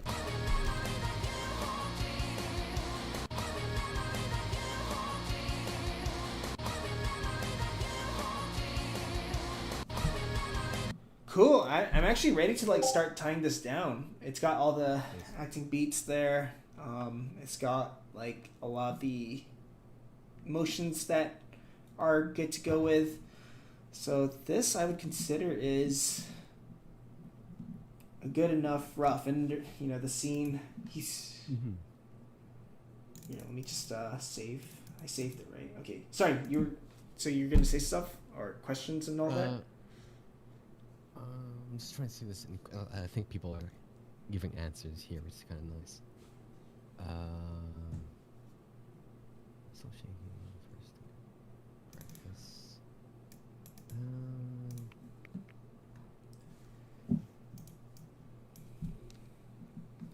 What are your thoughts on stickman animations to start learning animation? Is it better to just practice figure drawing and animation at the same time?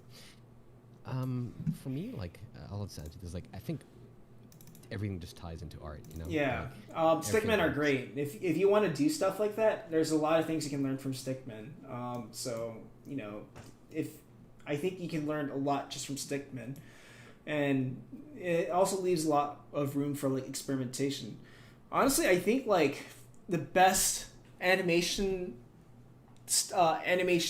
tests that you can do like for beginners is FX animation because it breeds experimentation that leads to creativity, that leads to epiphanies and self-discovery, and you're not really bound to like certain rules of like solid drawing just yet. It's just like learning the basics of how to move stuff, how to transform things, how to understand spacing and relationships and all that, and then you can move on to more solid stuff.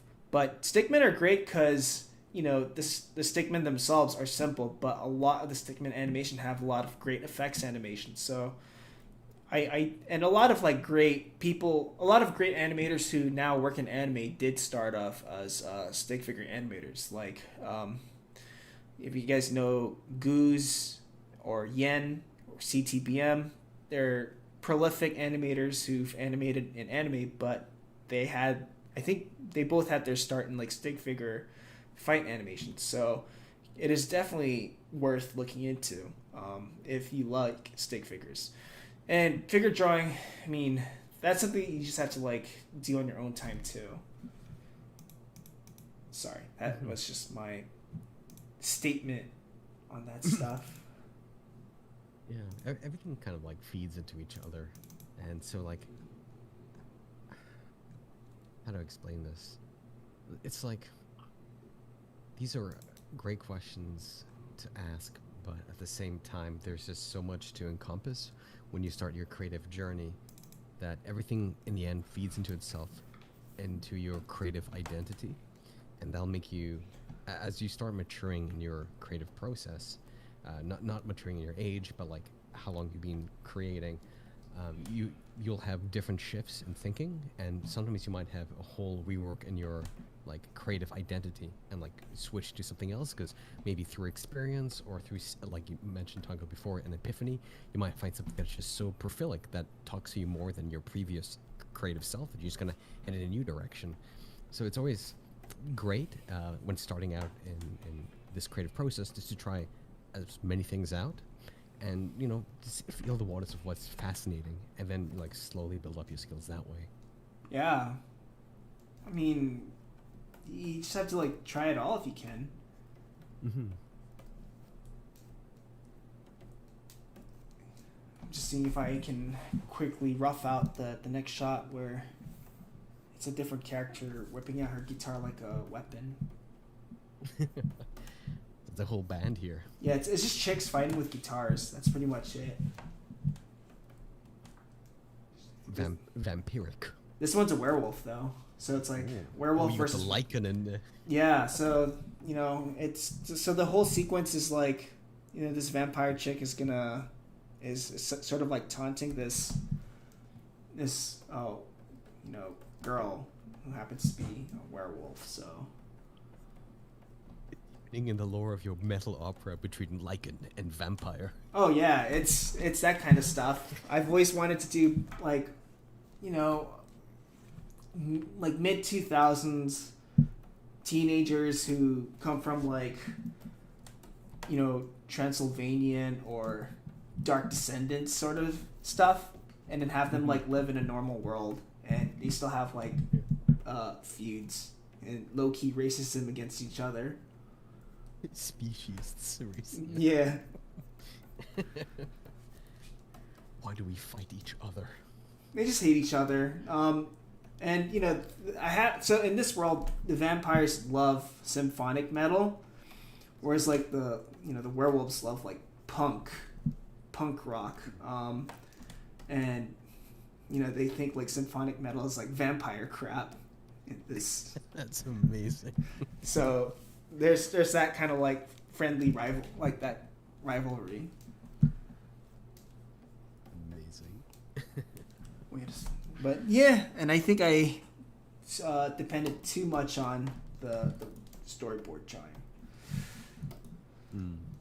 Meaning? Meaning that the storyboard drawing isn't really as pushed, or the proportions are off. And that definitely isn't the final, the acting. And like the storyboard just serves to get the idea down, but not like the final proportions. Yeah, I mean sometimes I could use it for final proportions and like layout, but in most cases I tend to change my mind and say, well, this needs specific acting, Look at that. And everyone's saying, just looking, they're just talking about animation software. Cool. Blender 2D grease pencil. Grease pencil. Time to, Blender 3.0 is out. Tonico, it's time to use grease pencil 3.0. Oh yeah, I heard now grease pencil can do shadows. Is that what 3.0 introduces now? I have to look into that. Like if they can add like shader networks to it, then it'll just be so much easier to do the Dark Knight thing. But then that means I have to switch to grease pencil, right? No. I see. Creating the pipeline, Tonico. I want the animator to work at their strengths. I'll work around you to support you. Fair enough.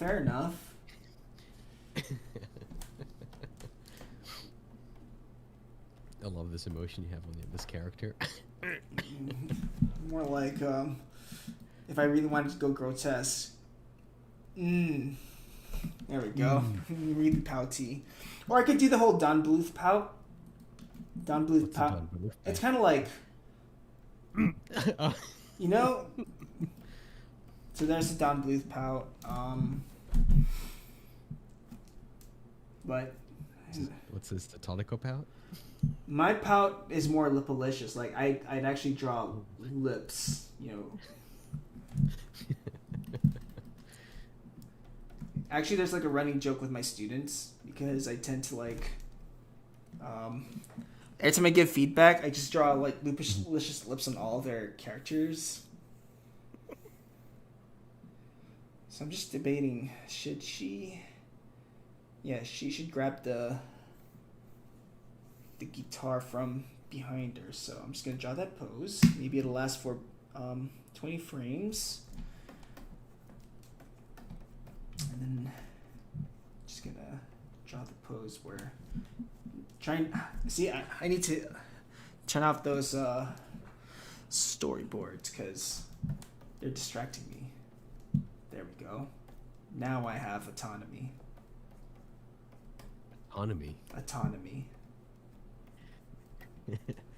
I'm bound by no chains here. Now I'm unleashed. Oh no. The true power. My power levels. Watch out, guys. Oh no, it's the whirlpool system. It's the whirlpool system. He's leaving the eye of the storm. Oh, watch out, guys. This is the real purpose why the whirlpool system was made. Look at that. The line work. Such strength and power and direction. Such definite lines. I have to also so when I draw like with small lines, I get really precious about the drawing, but you know, now I realize I gotta switch it up is just to draw thick, girthy lines. I saw a question pop up, but they deleted it. It's like, what's the least favorite? Oh no, it's back. What's your least favorite production stage? Roughing in between and clean up a post. I'm gonna bet clean up. Clean up. I hate clean up. Yeah, I know you. I freaking hate cleaning up. Cause for me, like my tie downs, like I like how they look because they're rough, but in cleanup you have to be really careful because cleanup can either destroy the rawness and the energy of a pencil test or a rough animation. So you have to really think about, you know, drawing like actual design in the drawing. Like watch out for tangents. Making sure the lines, deciding whether the lines have thickness sensitivity or not, or a variety in that, and then learning how to stay consistent with that too throughout the animation. What the fuck am I doing here? Sorry, I swore. What are you doing? Oh my goodness. No, PG. don't worry. It's I mean my YouTube channel, I checked mark the box. It's not for children. Yeah, let's make her hair more anime. Here's a nice statement. By the way, before I forget to say, I want to say Tanako's videos made a huge impression on me and motivate me a lot to keep doing anything art. Thanks for the videos on YouTube. Oh, thank you. That's so nice. I wonder if I consider myself an art channel. What do you consider yourself? Just a Toniko channel with his whirlpool bullshit. You're the Whirlpool channel. I'm the Whirlpool channel, but it's there is like a art channel sphere. I don't know what that sphere is called, but there is like channels that dedicate themselves to like art education and all that. But yeah, I don't see myself as an art channel. I just see myself more as like this is a journal channel, you know? Like a diary, like chronicling your thoughts. Yeah, I should just start all my videos going, "Dear Diary of Toniko, today was a crappy day. Alan stole my whirlpool system."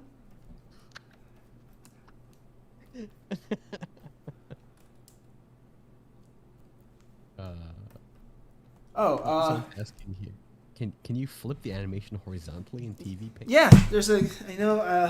Either it's default or it's. You have to set it, but I set it to the bracket keys on my keyboard, so check that out. Yeah, she's doing the shuffle here, but yeah, I do that a lot when I need to see if like the drawings don't look too weird, especially like front profiles or front poses. I have to be really careful. So this is where she whips her guitar, and then the camera's gonna go towards her face. I'm gonna exaggerate that. Okay. 12 frames long. So yeah, I'm just setting the poses. Oh God, you're bringing math into this. 12. Oh no, like math would be like, well, according to my calculations, if this is 21 over here and this is 32. Actually, no, that's how anime would do it. It should be like 21 and then 32. So according to my calculations, because every time I talk about charts, people are like, oh no, math and animation. It's not really math, but if I wanted to make it more like math, I'll go, well, according to my calculations, if it's an even half, then I would put a median in the little line squiggle here, and the bracket here representing an even half, that kind of thing. What? You sound like a badly dubbed 90s nerd from anime. I love that myself. Yeah, I always start with, like, according to my calculation. According to my calculations. Okay, so the camera is going to go towards her face right before she whips the guitar out of her back. I'm going to have to do this part straight ahead. But, yeah. See, I can't really decide how I want... So I'm just going to draw her head as a ball. Screw it. This is her shoulder, her clavicle, and then I think her head is gonna like tilt backward a bit.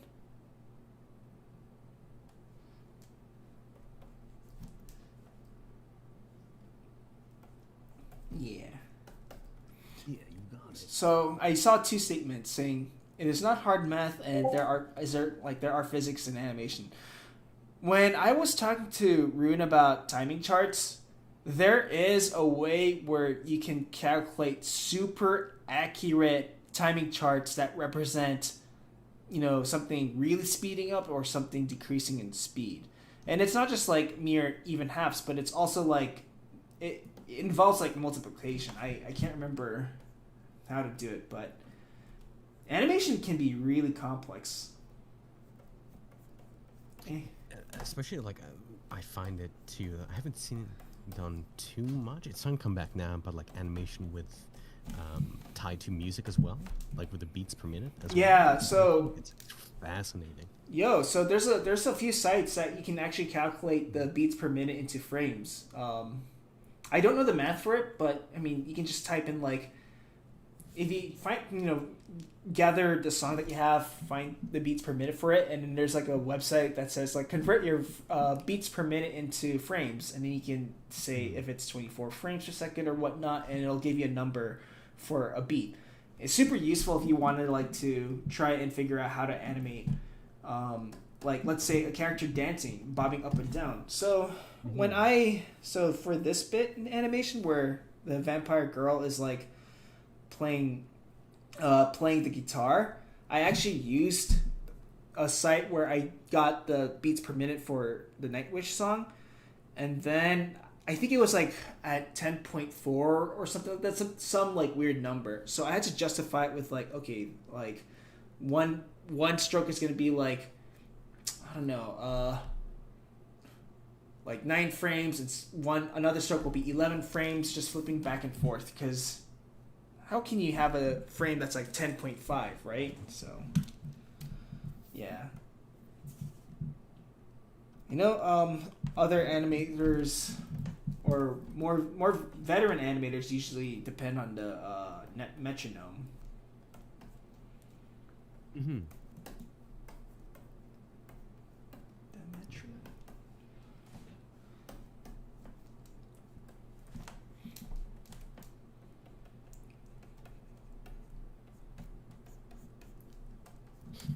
Oh, just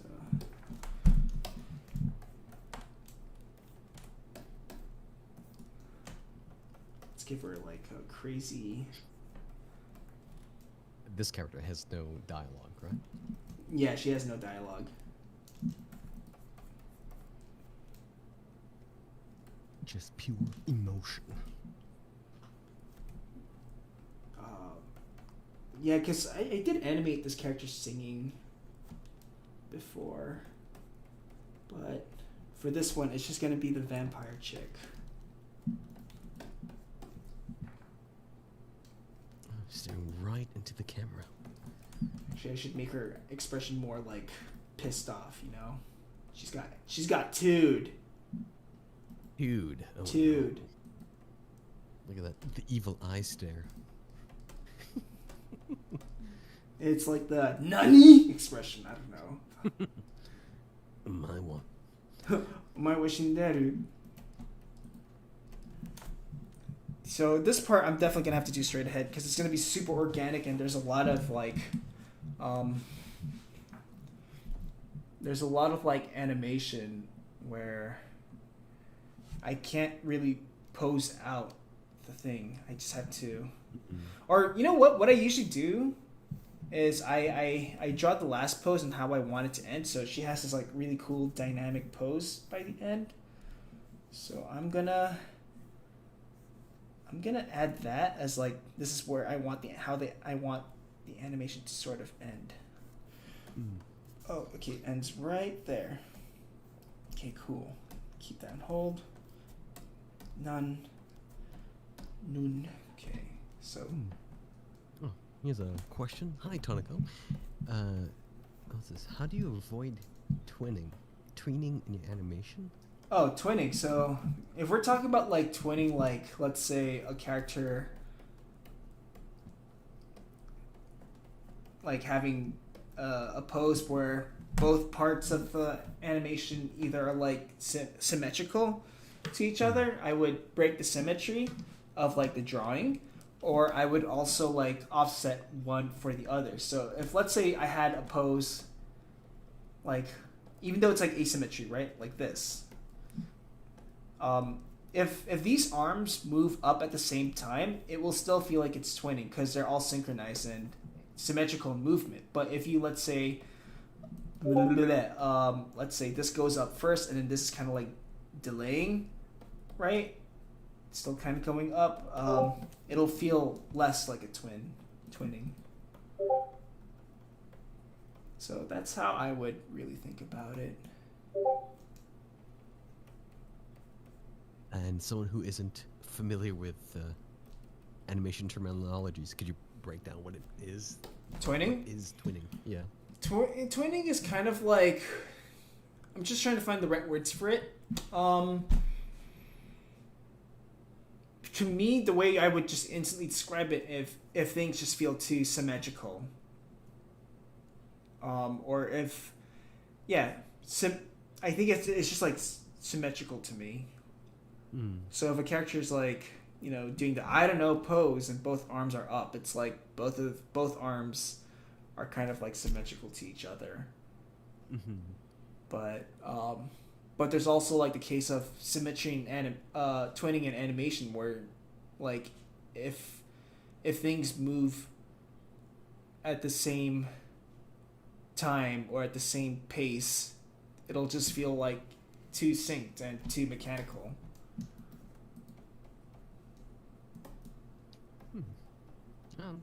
I learn something new every day, man. You know, in storyboarding, like in my first storyboarding job, like, yeah, they said don't draw like twinning poses, and also they don't like the teacup pose. Do you know what that is? Oh, I think someone was telling me that's the give me $1 pose. Yeah, it's like yeah, the teapot pose. That's what I mean.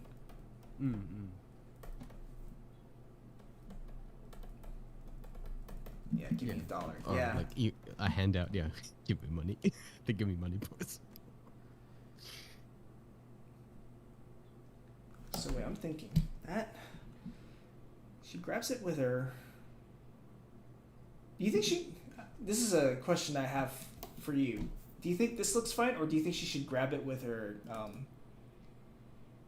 her camera close arm, or the arm that's closest to us? Because I have it with the arm that's further away from the camera. It could have some dynamicism if you have it going across her face to block some of her face out, so then it's more focused on the eye. Maybe the emphasis is on her anger in terms of like she's ready to gear up. Could be kind of cool if stylistically done.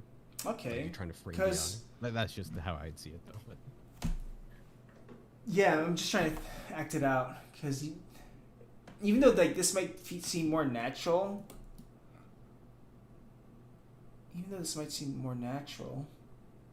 it could be cool because I'm trying to decide if I want the guitar to be. Actually, you know what? Yeah, let's change the orientation of the arms because it'll look cooler if the guitar's like, foreshortening towards us. mm-hmm. That's what I'm thinking. Cool. These are decisions I have to make, guys.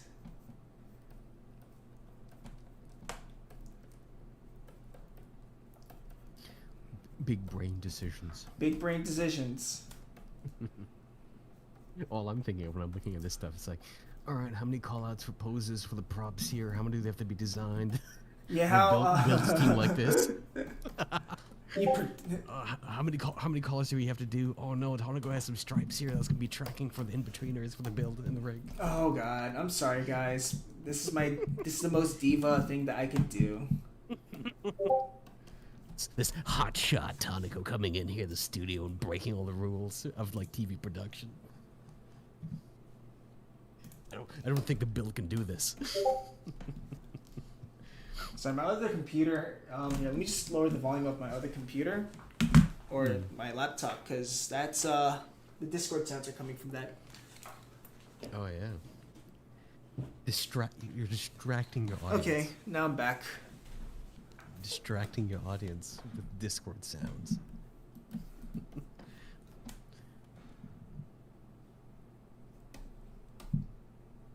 Okay, so boom. Here's something. I can't really answer this because it's been a while since I've been in the animation industry, almost like 6 months, 7 months. But someone's asking, I've heard that recently animation jobs are getting a lot more short term than they used to be with streaming. How do you find stability with animation and or storyboarding with this? Animation has always been a nomadic job. When you wrap up on a production, you leave to find another production, and it's way more nomadic in places like Europe, outside of like LA. LA, most people stay within a studio, but it's more common that people jump between productions at different studios. Nowadays, with streaming, because there's so much content and no one really gets with streaming, no one really gets hiatus. Everyone just kind of like wraps up their time on a production and waits to see if like something does get greenlit for like a second season. So there's a lot of uncertainty. But yeah, I mean, because it's like, yeah, streaming, it's based on like algorithm and stuff. Yeah. Art based on algorithms? What?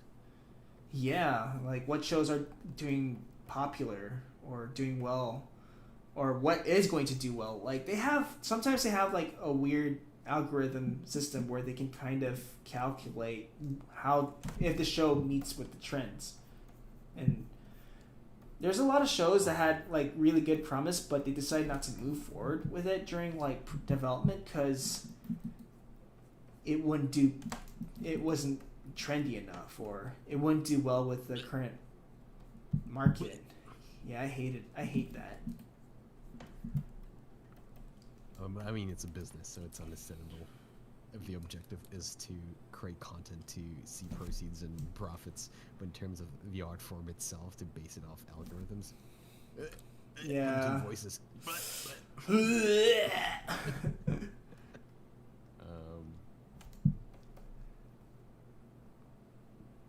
Uh, why is everything freelance now?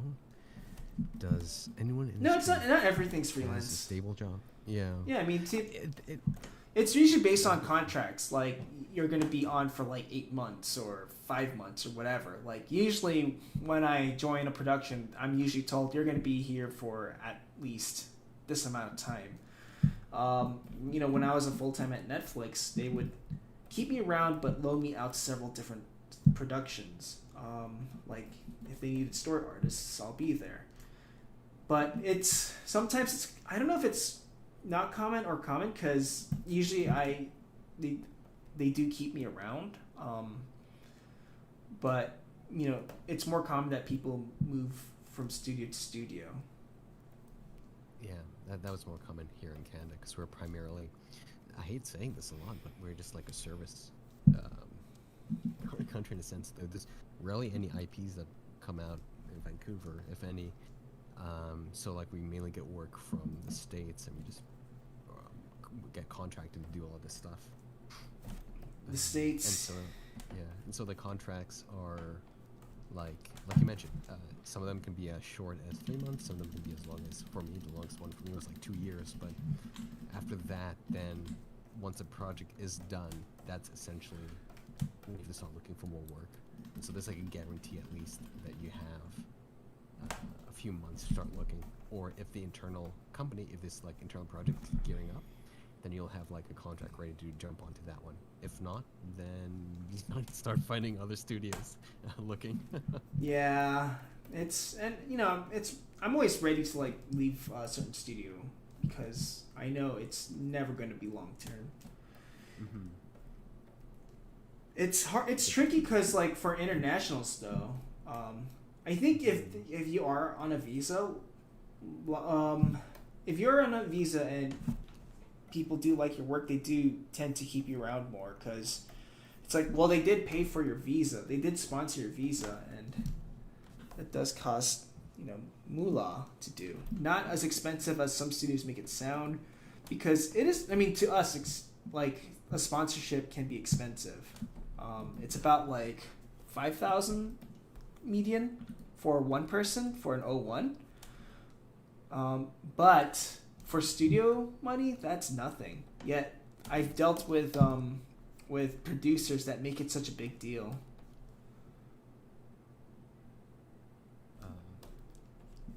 Yeah, I fortunately don't have to deal with that, but I'm also Canadian, so I don't know what it's like over here in terms of international students or people coming in. I know that. Yeah, I mean, I don't know what it's like to work as an international in Canada, but I hear it's definitely much easier than the United States. When Trump was president, like the visas and doing that stuff was so tricky. They changed so much. Okay. So what's your thought process right now on this character? On this pose here? I got my 3 poses. Comes to the camera, and then camera's gonna go back to reveal this awesome heroic pose. I might have to redo the pose of the guitar, but I'm just gonna come up with this. It kind of looks suggestive, but whatever. But I think, yeah, I'll fix it sometime. But now I can just like start doing breakdowns. So let me label these drawings. Yeah, that's 21. Screw this mathy in between chart.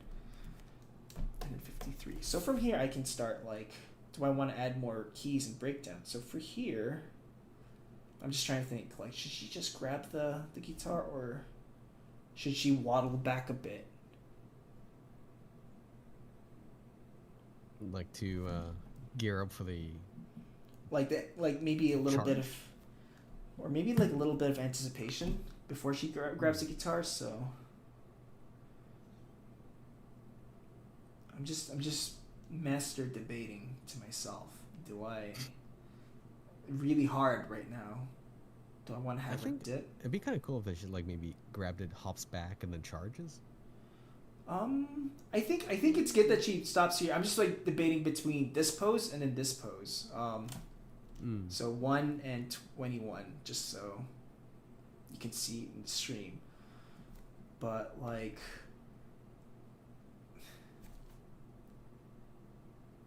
What's going through? I'm gonna keep it simple for now. I can always like change it up later. So let's keep it simple. So what's going through your mind when you're flipping through it? So I'm just like trying to feel like what move, like where the arcs are or how I feel the arcs. Because if I turn on the in between like this, it's like, well, I can kind of see the relationships between the drawing, but if I like actually see it move by flipping, I can decide like what is more appropriate. So, let's have her hand come foreshortened towards the camera. See, I can like kind of see a bit of that movement when I flip. I see. Yeah. And I'm trying not to make. I think this arm is distracting. Actually, let me put that lower. Up behind them. Get it out of there. Get it out of there. Get your stupid arm over there. Yeah, it's like a little dip. Dotty eyes. Circle theory coming in hand. Circle theory, baby. I think this might be the last shot that I'll work on for today. But I'm just gonna roughly do it, or just roughly. Yes. Yeah, just like dotty eyes.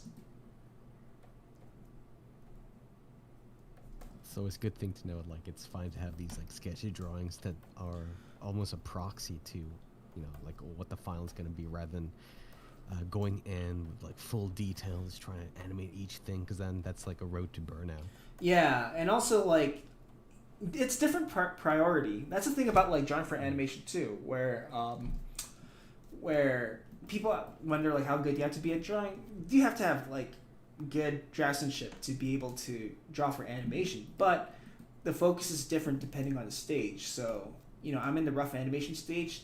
The beauty of the drawing is not important at all for me, but the appeal of the drawing or the clarity of the drawing and the acting is. So I'm just doing whatever I can to make that sort of clear. So when I do the beautify bit or the nice drawings, then that'll be in the tie down stage. But for now, it's just like rough. And then she grabs her guitar. That's going to be a slow out, meaning that it's gonna gain speed. So my chart would kind of look like that. So this is 33. Okay, and then this would be 31. So I realize, I can always fix those drawings. I'm thinking, actually, now that I look at it, no, screw this chart, because I'm going to do it straight ahead. Oh no. Whirlpool theory, let's go. Whirlpool theory, baby! And so, I saw you plotting the chart out. Were you trying to think of, like, a mid-between pose so that you can, like, transition to that? Or... Yeah, I was just trying to figure out, like, if it's a slow in, slow out, and if I just need to do a normal in-between for it. And then, so you mentioned, like, you just can do a straight ahead. What made you go to that conclusion? I want the transition to be, like, really organic, instead of, like, straight from here to here. Like, so I really want the camera to feel like it's not necessarily handheld, but definitely has a bit more, it's a bit more organic. Maybe I might be wrong, but I'm just experimenting. I'm like... Wait, are you experimenting on this project? Yes, I am, baby!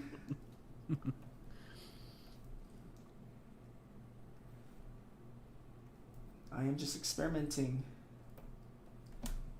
Actually, Nah. No, not working. I think it's this drawing that's like irking me. I think I have to redo this drawing. Which one? This one, 33, yeah.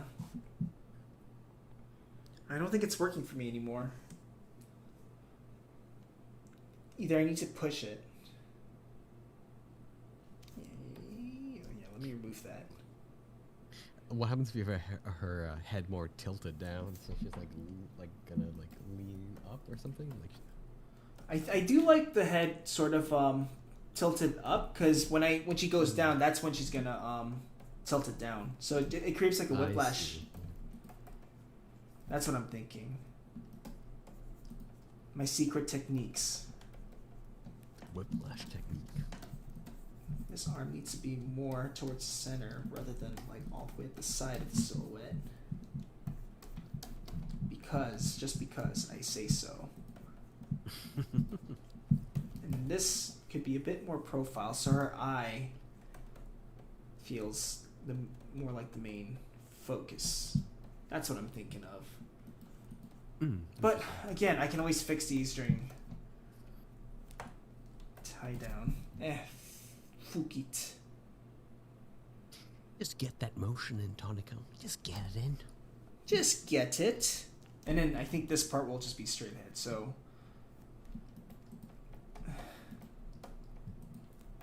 Could we see a loop of it, of what you have so far? Yeah, let me just finish this drawing, because it's bugging me, and I'm very picky about this drawing.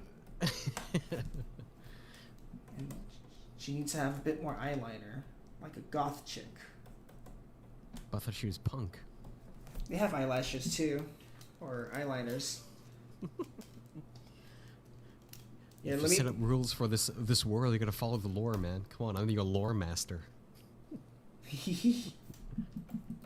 I'm God in this story. I'm God in this story. Okay, I think the bit where her arm goes to pick the guitar is a bit soft, but I'll go back to that. I need to figure how I'm gonna do this. So camera goes close. I think it's gonna go really close all of a sudden. So we have like that nice, like, you know, it'll like come really close, and then it'll come. I see what you're saying. Yeah. Just so when she pulls the guitar, it's gonna. Oh, look at that. Yeah, I'm just gonna keep it rough. I got too carried away with how good trying to make the drawing look good, but now it is time to just like say no drawing. You're gonna be an idiot. You're gonna look pretty bad for a while. Yeah. Okay. So next frame.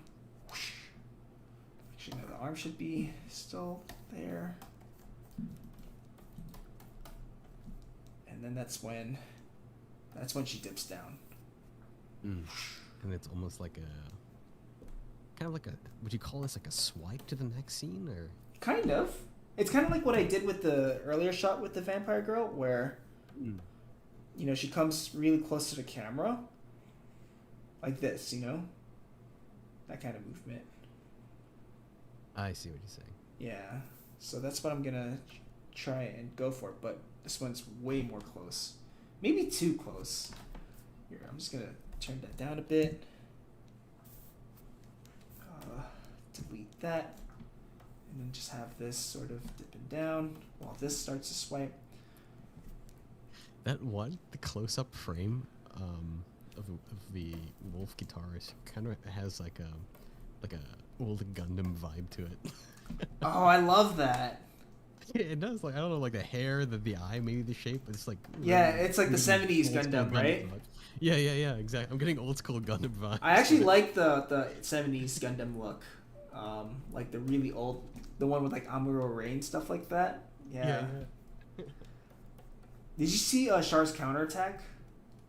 No, I haven't. Dude, if you like the style, it's like an OVA, but if you like that retro style, it's like they do it justice in that one. Because it's like it feels like it, but with modern sensibilities. Okay.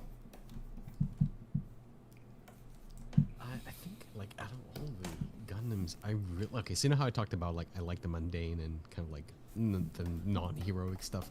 Like I love the Gundams. I love the. Did you ever watch the 8th MS Team? Yeah. That's one of my favorite series. I love it so much. I just watched it over the summer because it was on Hulu. Oh, nice.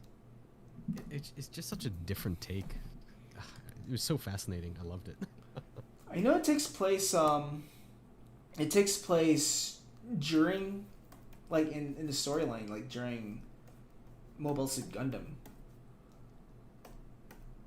Yes, I'm not too familiar with the lore of Gundam because it's like encompassing for how many generations now.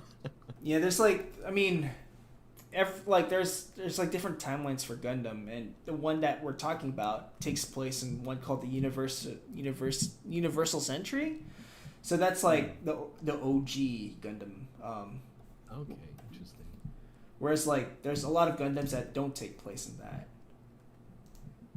Gundam, yeah, some like a lot of them don't really follow each other. Some do. Some take place in like it takes place within the timeline of the main timeline, but a different story, like or different setting, like Gundam MS Team. Has there ever been a Gundam that focused on the Zaku? Yeah, I think there's man, I can't remember the exact names, but there's a lot of like OVAs that like take like where the characters are the Zakus. Yeah, there was one. Oh, I'm so bad with names. With a red Zaku, what's his name? Char? Not Char. Char. Wasn't there like an OVA with him? Like there's like story? Yeah, that's Char's. No, there's Char's counterattack, and then there's Char. Gundam Origins. So sorry, that's the one that you should check out because that's the one that really retains the retro look but does it better. I think I watched a couple episodes. Like it has partly some CG in it, and it's like basically the families fighting over power, right? I think so, yeah. Something like that, and then where Char like took an identity of someone else. Yeah, that's it. He's wearing those. Okay, I remember watching that one a little bit. I don't think I finished it. I should. I love it. I love that like whole storyline and governments topple and families fighting for power. Like popcorn, political like intrigue. That's your popcorn flick right there. That's what those are my. I like to call them popcorn munchers because I don't want to think. I just want to look and just eat popcorn. But yeah, man, that's that one like, I love the style of that one, like the visual style of that one.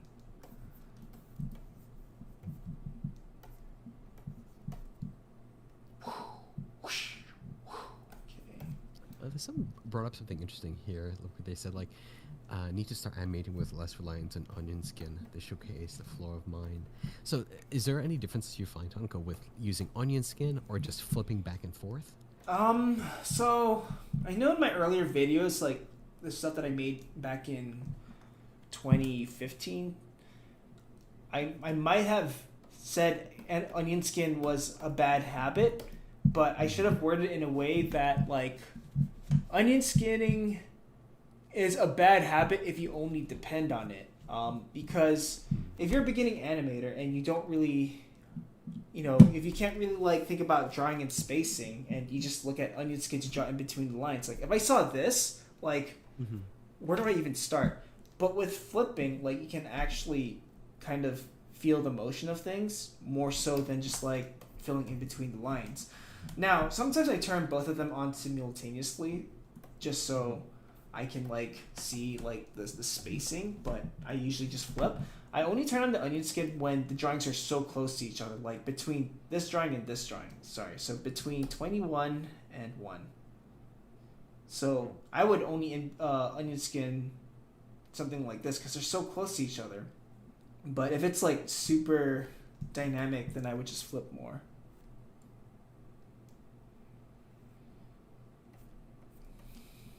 Oh, that makes sense.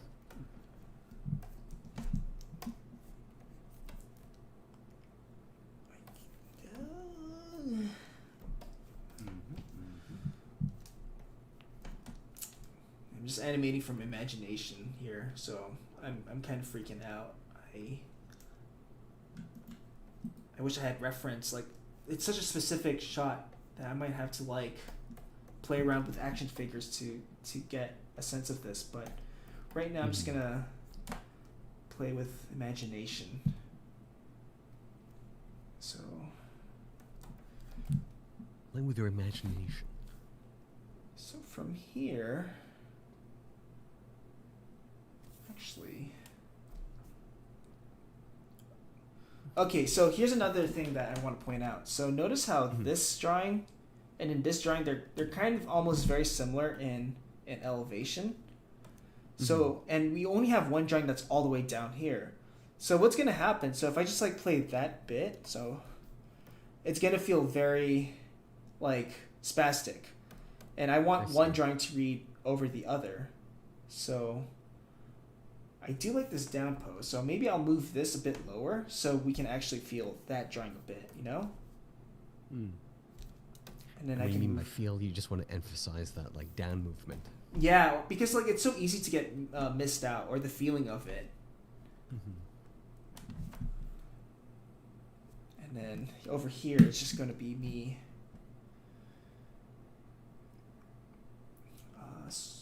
straight ahead, sort of like going towards that final bit. And I'm going to have that arm just like really extended so it'll settle. Okay. Whoa, just looking chat here. There's another Pantoja in the channel. The Pantojas are conquering the world. Oh, your army's moving out. Someone's asking, you didn't stream on Twitch? Do you stream on Twitch or you don't? I do have a Twitch, but I don't stream there because I just don't really have a audience there, I don't think. I have more of an audience in my YouTube, so I just stream here for now. I don't know, so I don't really know the advantage of streaming on Twitch. Like, I don't know what the benefits are for that. Do you know, Alan? Nope, I don't think I think I streamed on Twitch long ago, but then just really didn't keep it up. Yeah, I wish I knew what the what's so great about Twitch. I mean, maybe there's like donations stuff, but it's not really a priority for me. I don't know what I'm drawing. You're drawing greatness. Trying to draw something.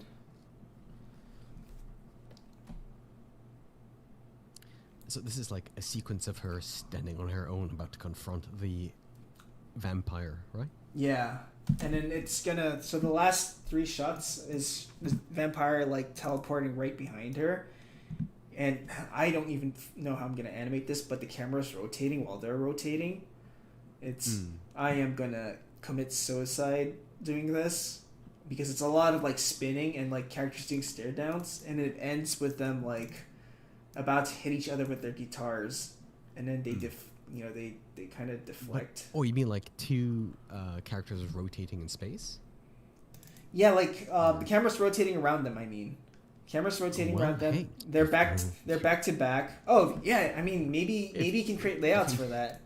Yeah, well, I was gonna say if you need like a Blender block-ins of like just simplistic shapes moving around, let me know and I can render something out for you. Oh hell yeah, I might need that. Yeah, let me know. It's looking okay, I guess.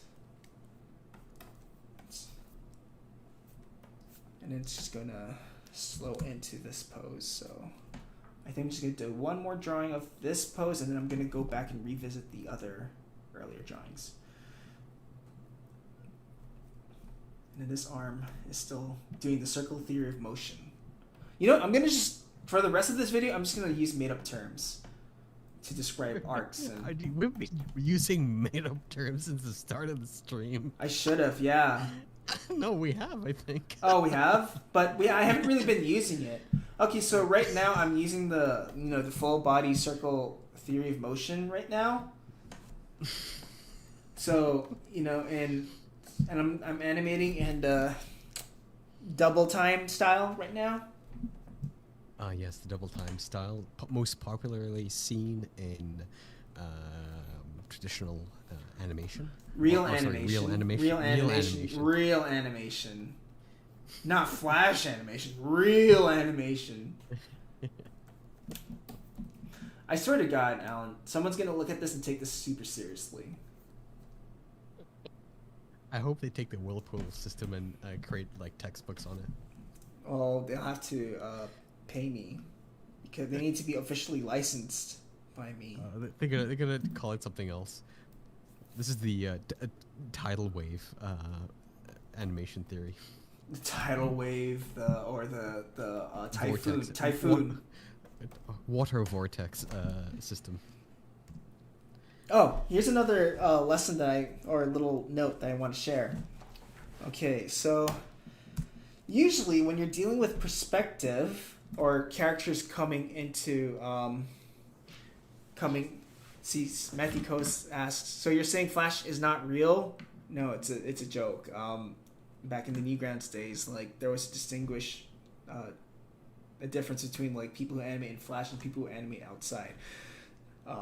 So they just use their own lingo. Anyways, okay, so so between these two poses, one is away from the perspective, one is coming closer to us, and the instinct is usually just to make a in between of this and your Gucci, but that's not really the case because. So let's go back to this is something that Richard Williams talks about, where let's say you have like an object here, right, far from the camera, and you have an object same proportion closer to us. So again, like our instinct is just to like make a in between. That would be like the in between for that. But in reality, the midpoint between here is actually you have to make a. Let me do a better. So let's say, yeah, this is going to be our top, bottom. So our midpoint would actually be all the way back here.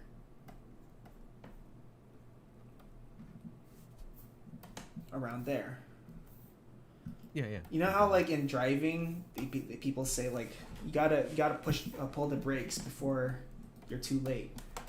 Mm-hmm. Because it's like, by this point, it's like so close, so... That's kind of what I'm thinking for this bit, where maybe she shouldn't be like midpoint. Maybe she should still be like relatively close to this pose. So it feels like act like a slow out, or what would you call it? Yeah, kind of. But it's more like because it's coming closer to us, but I also want to sort of respect the perspective. Mm-hmm. Just so, and also it's gonna make it feel more like it's like popping towards us. Popping. Yeah, that was just something that I wanted to talk about because I remember when I worked on the Clarence shot, I fucked that up and I didn't know why it looked so weird until, I think I read that chapter of Richard Williams and it's like, oh shit, that's why. That's exactly why.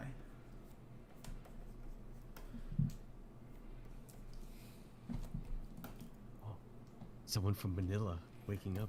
Oh shit. Maga. Kapit bayan. Manila. Got some gross hapas here. Are you considered a hapo? Oh man, remember when we were talking about, oh my god, term flip?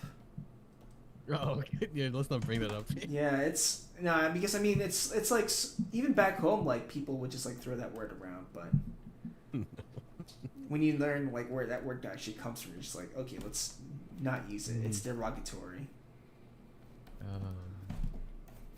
Oh, someone's asking about your course here. Mm-hmm. Will your course help me in learning 2D animation from the very scratch? Like, do you create these? Your course, is it geared towards absolute beginners, or do you need some experience in it? I geared it towards beginners for people starting animation. So it's like some chapters just describe like basic animation assignments and principles, and in the first chapter I also talk about like what to look for in an animation software. I don't talk about drawing because drawing is a whole different world. Mm-hmm. And I also have videos on drawing on my YouTube channel for free, but it's just there to like learn basic animation. And like there's another chapter there where I also just talk about like things that were kind of epiphanies to us. So what was I gonna say? I mean that the tutorial too, or the course, they actually add stuff to it, and people who've already bought it have access to those for free already. So during Black Friday, I recently added Portuguese subtitles and offline versions of YouTube channels that I've released that are appropriate for certain chapters, because they introduce certain things. That's cool. So do you get like you mentioned subtitles? Do you get what do you say? Translators for? There's online services for that. Oh, okay. Like you can submit an MP4 of your stuff, and then they can create the subtitles for it. And it depends. Sometimes it depends on the country, because like if you wanted your stuff in Arabic, is that how you pronounce it? Yeah. It's like I think one of the cheaper options. But if you wanted things in Japanese subtitles, it's like $7 per second or something. I can't remember. Oh, interesting. So it really depends on like the country too, or the language. Yeah, I've never had to do any subtitles for that kind of stuff, so it's fascinating to hear that there are like kind of neat services like that. I wonder though, like since you have something specialized like animation, do you get a chance to review that kind of content, like it's correct, or do you just trust that the subtitles are doing justice? I sometimes double check with native speakers, because okay. for example, like onion skin. I talk about onion skin, but then like there was a bit of the translation where they described onion skin as like the peel of the onion or something like that, and it just, I see. Yeah. So there was like a lot of like mistranslations and issues like that. But other than that, like so far, everything's been good. And I realized like how there's a lot of people who are maybe some of them are deaf, but they really benefit from like closed captions, because they do have like hearing impairment. Is that the right word? Mm-hmm. It's kind of neat. Cool that services like that out there. Yeah, and I mean, like everyone should like just move on to like this whole internet world. Oh, this is so anime. Oh no, man! It's slowly evolving into. Remember to turn the peel of the onion. The peel of the onion. Software. TV Paint 11.5. Yes, that is what I'm using. Is there a new one out? Is that the latest one? There might be a later one, but I got this like pretty recently. If you already own like previous versions of TV Paint, you get a pretty good discount. I see. I wonder what happens to the people who are like super early adopters, like, hey, I have TV Paint 1.0. Oh man, I really don't know. You bring that in, they're like, this is legacy code. I'm impressed. But wasn't it called something else? Or am I thinking of a different? Yeah, it was called Mirage back then. Yeah. Yes, I remember seeing that. Like when I was still young, like in high school, I remember this program coming out like called Mirage. I'm like, oh, that looks so cool, like traditional animation and stuff. And funny, man, like way back, I was actually thinking about going to animation school. That's when I was still fascinated by it. It was such a cooler name back then, Mirage. Mirage. Yeah. Like from Mirage to TV Paint. I think I'm gonna redo this bit actually. Like I want something snappy, so I'm thinking she punches the left side just like and then reaches for a guitar. It's just something that has a bit more like aggressiveness. So, do I have enough room for her to be able to stretch her arms out? Animation, you can do anything you want. You're not bound by reality. Reality. Reality. Yeah, you know what? I'm just gonna have her like punch. Kind of like stretching that arm a bit. Future Splash 1.0. Future Splash, bro. Yeah.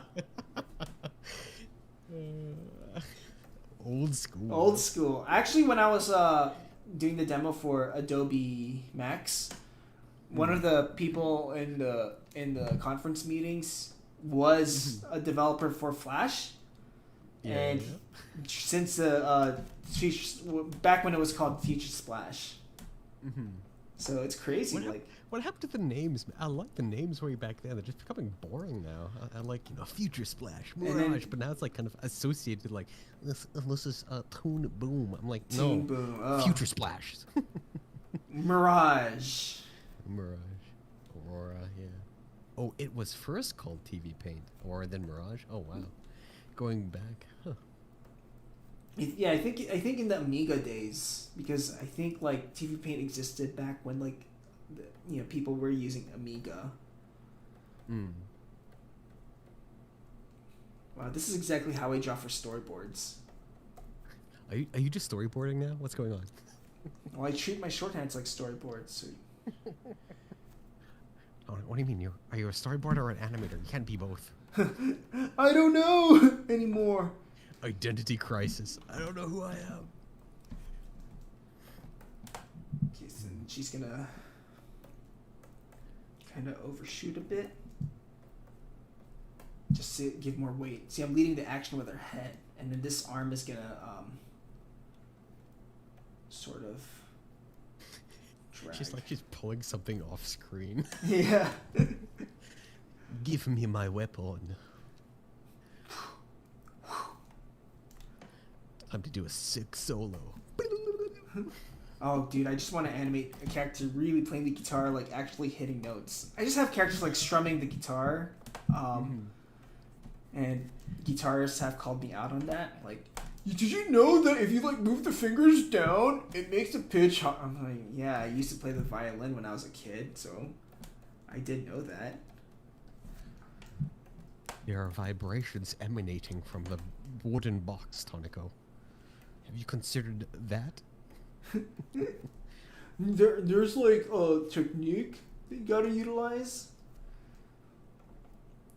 But it's true, like, I mean, if you know your shit, it's just gonna make it more believable. Exactly. And then you're like, excuse me, sir, but I'm creating life on paper. give me a second here. Give me credit, guys.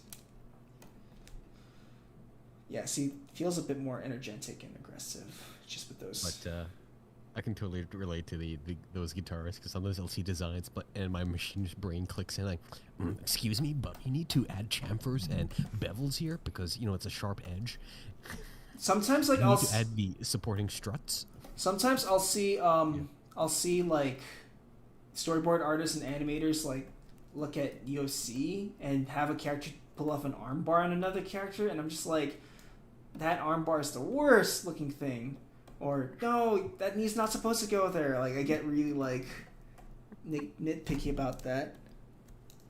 You know what's funny? Like, okay, so if you bottle up all of the, like, nitpickiness, sometimes I find it's hilarious to see how you'd react if you just do drawings with all your, like, all those nitpickiness, like remove, like, if you make those mistakes yourself, because then you can have, like, a mental reaction of, like, what am I doing? This is disgusting. But it's funny to explore that sometimes.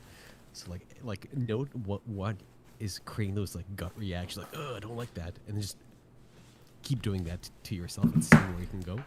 Sometimes I found like some very interesting moments where like if I don't like something, I'll like, keep exploring it.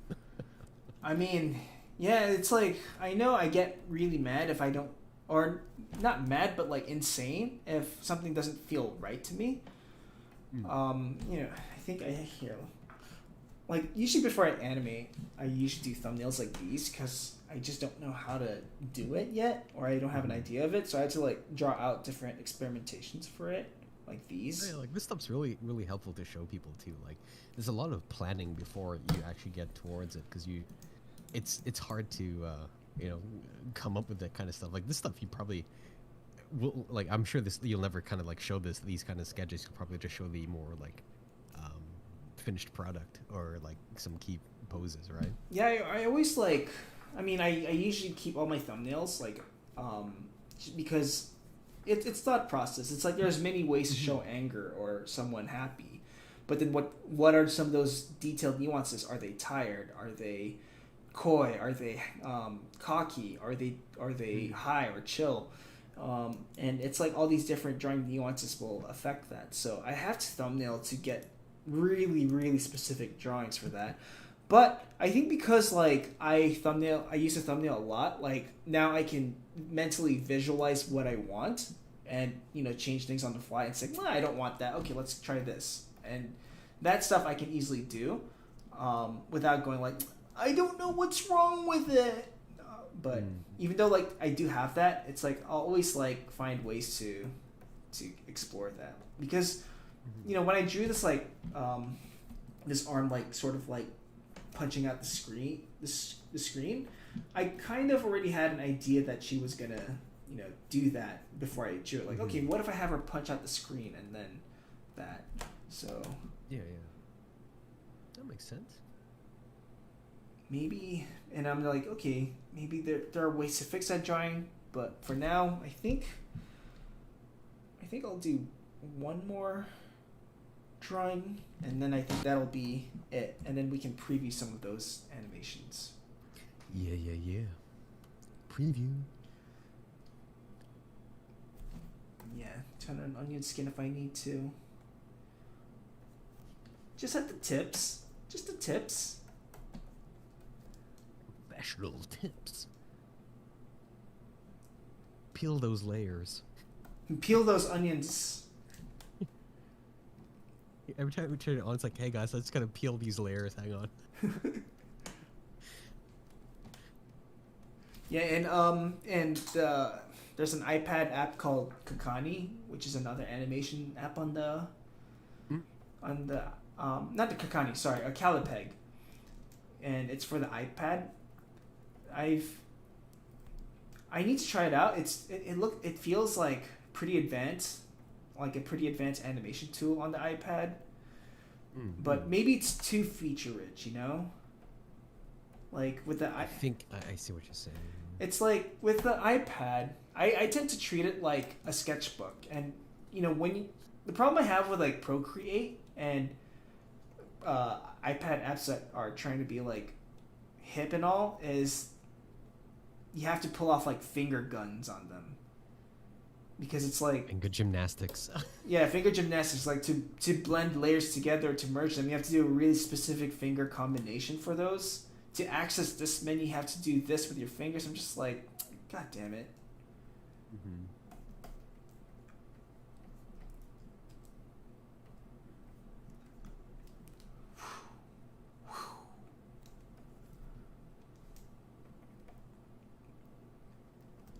I just gonna do a karate chop. Yeah, if it was like a real karate chop, she'd have like this arm going like, Hiya! I almost want to see like a sonic boom of the air just like splitting when she did that. Sonic boom! About to crack somebody's neck there. Look at that. Slap. Slap. Yeah, let's draw like some bloke here. He notices the slap is coming. He's like, oh fuck.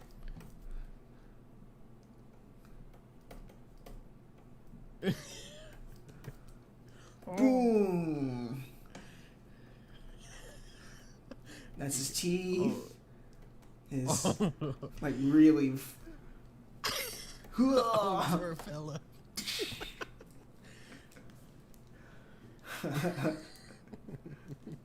Oh no. Oh, slap.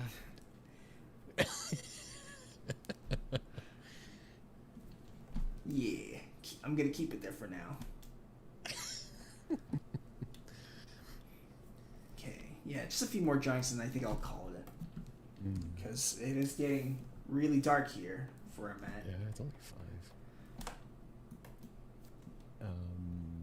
Planning on doing a bit of red and black, blue and gold later? Maybe later tonight, because I know I have to visit some friends to get food. Yeah, makes sense. But yeah, I'm down for some shiv. What was I gonna say? Oh, did you see Tresse, Alan, on Netflix? Trece. I don't think. Well, what is that? It's based on like a Filipino comic, but they made it into a Netflix show. Oh wait, is it with the supernatural stuff? Yeah. I think I saw bits and pieces of it, but I haven't seen it in completion. It was interesting. I did. I wanted to watch more and support that because then they also do a feature. I don't know about the feature, but Not the feature of Trece, but like it was like the the furry one with the. Oh, do you know what I'm talking about? Like the dog cat. Was it a? Hayapka, something like that. Yeah, yeah. I haven't seen that one. That's what I'm fascinated. I want to see more feature stuff. Like the TV stuff is cool, but I want to see like what the, like the higher feature stuff. It'd be kind of cool to see. Yeah, no, I think there's some like if Filipino animation wasn't trying to like do their classic stuff and really were honest about like thoughts on abortion and stuff like that, because I think Hayapka does have bits and pieces of that. Like it gets pretty risque for that country, so I want to see more of that because it is a pretty conservative country. But I think they're becoming less conservative from what I know. I don't know. It's been years since I visited. It'd be cool. Like I really want to see them more in the animation map. I think they have like a really cool, unique voice because a lot of the outsourcing, from my understanding, goes there too. We've used. Toon City was one of them. Toon City. I think one of them might have been. It's been so long since I was part of that. Those discussions. But yeah, like I just. I mean, I just want to see more kind of different animations from different countries. Super fascinating to see that kind of stuff. Yeah, I know, and because different places lead to different voices and views on a subject matter too. Like, see, the problem I have like being here sometimes is when I sometimes pitch a show, they ask. Sometimes I get told to like really amp up my ethnicity or where I'm from. Like, well, I didn't really see that as the importance of my production, but there is like a game you have to play to sort of stand out. But then the problem with that is even though like they want you to sort of emphasize your cultural background, they're going to steer you in a direction that makes your work appeal to the American market. And that doesn't make it authentic anymore. Exactly, and that's the one thing I wanted to bring up. Like, I'm just so tired of because most of the work comes from LA, and so you get the LA writing, the LA look, and it's saturating the market. So like everything starts to blend, right? And I'm like, I just want to see more cool, unique voices or stories that are just different that don't follow that kind of like formula. Yeah. So I need to see that kind of stuff. I do have opinions on that because I totally agree with you. By the way, so. The thing that taught me that's great about like the LA style of writing and presentation is it's easy to sell. Meaning that if like let's say I have a story idea, I can quickly summarize it in 10 seconds. Because it gives you structure for that. But then at the same time, maybe they're too dependent on like a certain structure, like into the forest, the hero's journey, that kind of thing. And what if I want to do something that's a bit more experimental or more free form? And maybe back there is not the right place. Absolutely. And like, not to knock LA.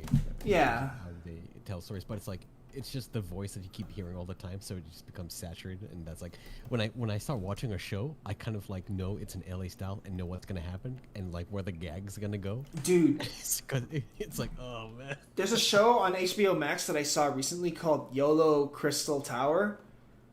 I think you will like it because it is so like it's so like anti-structure, but it feels so structured.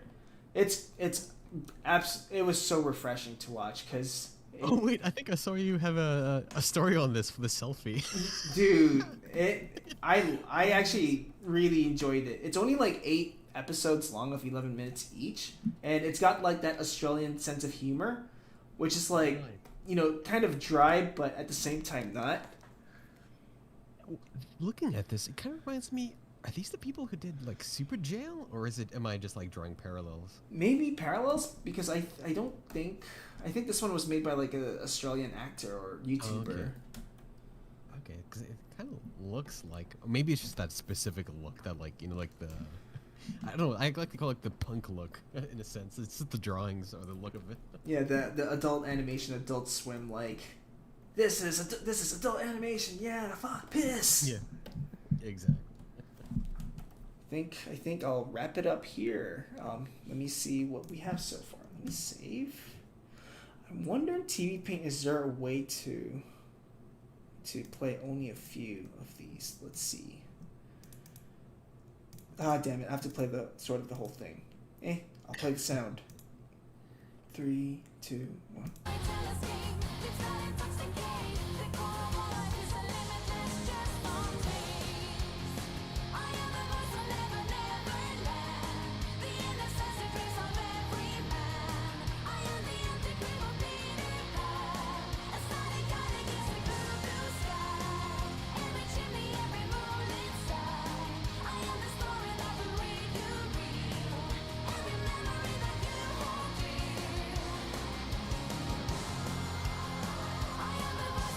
And that's it. That's all I animated today. Well, not this this thing, but definitely like this shot and this shot. These two shots. So, yeah. Awesome, right? Quite a fair bit of work. Yeah, and I mean, I know like I still have like opinions about like this shot. It's like, well, this could be way more powerful. This feels too soft still, but I think it's good for what it is at the time being. So, and Alan, any closing statements? Any closing words before we wrap up? Any closing words? Go with the flow and understand where the chaos takes you. Yes, this is the dogma of the whirlpool system. The dogma of the whirlpool system. Every time like someone says dogma, I'm like, I gotta use that word more. It sounds so cool. Because when I was like hanging out with like the other person that was here earlier, Wei, like we were talking about cults, and he says in like, yeah, the cult people in cults are like so fixated on their own dogma. I'm like, oof, that's a word I need to use more. Yeah, so this is the dogma of the whirlpool system. In terms of what I did today, lip syncing is fun. Noticed how I was just like feeling things out and always redoing stuff. It's the nature of animation, I guess. Yeah. This is my dogma. Alrighty then. Well, it was fun. It was fun, guys. All right. I'll catch you guys later. You guys have a good for over here it's Saturday, so have a good Saturday or Sunday for those who are in maybe Southeast Asia. You guys are ahead of us, especially those people in the Philippines. And I will take a chill pill. All right. Ta-ta. Bye-bye.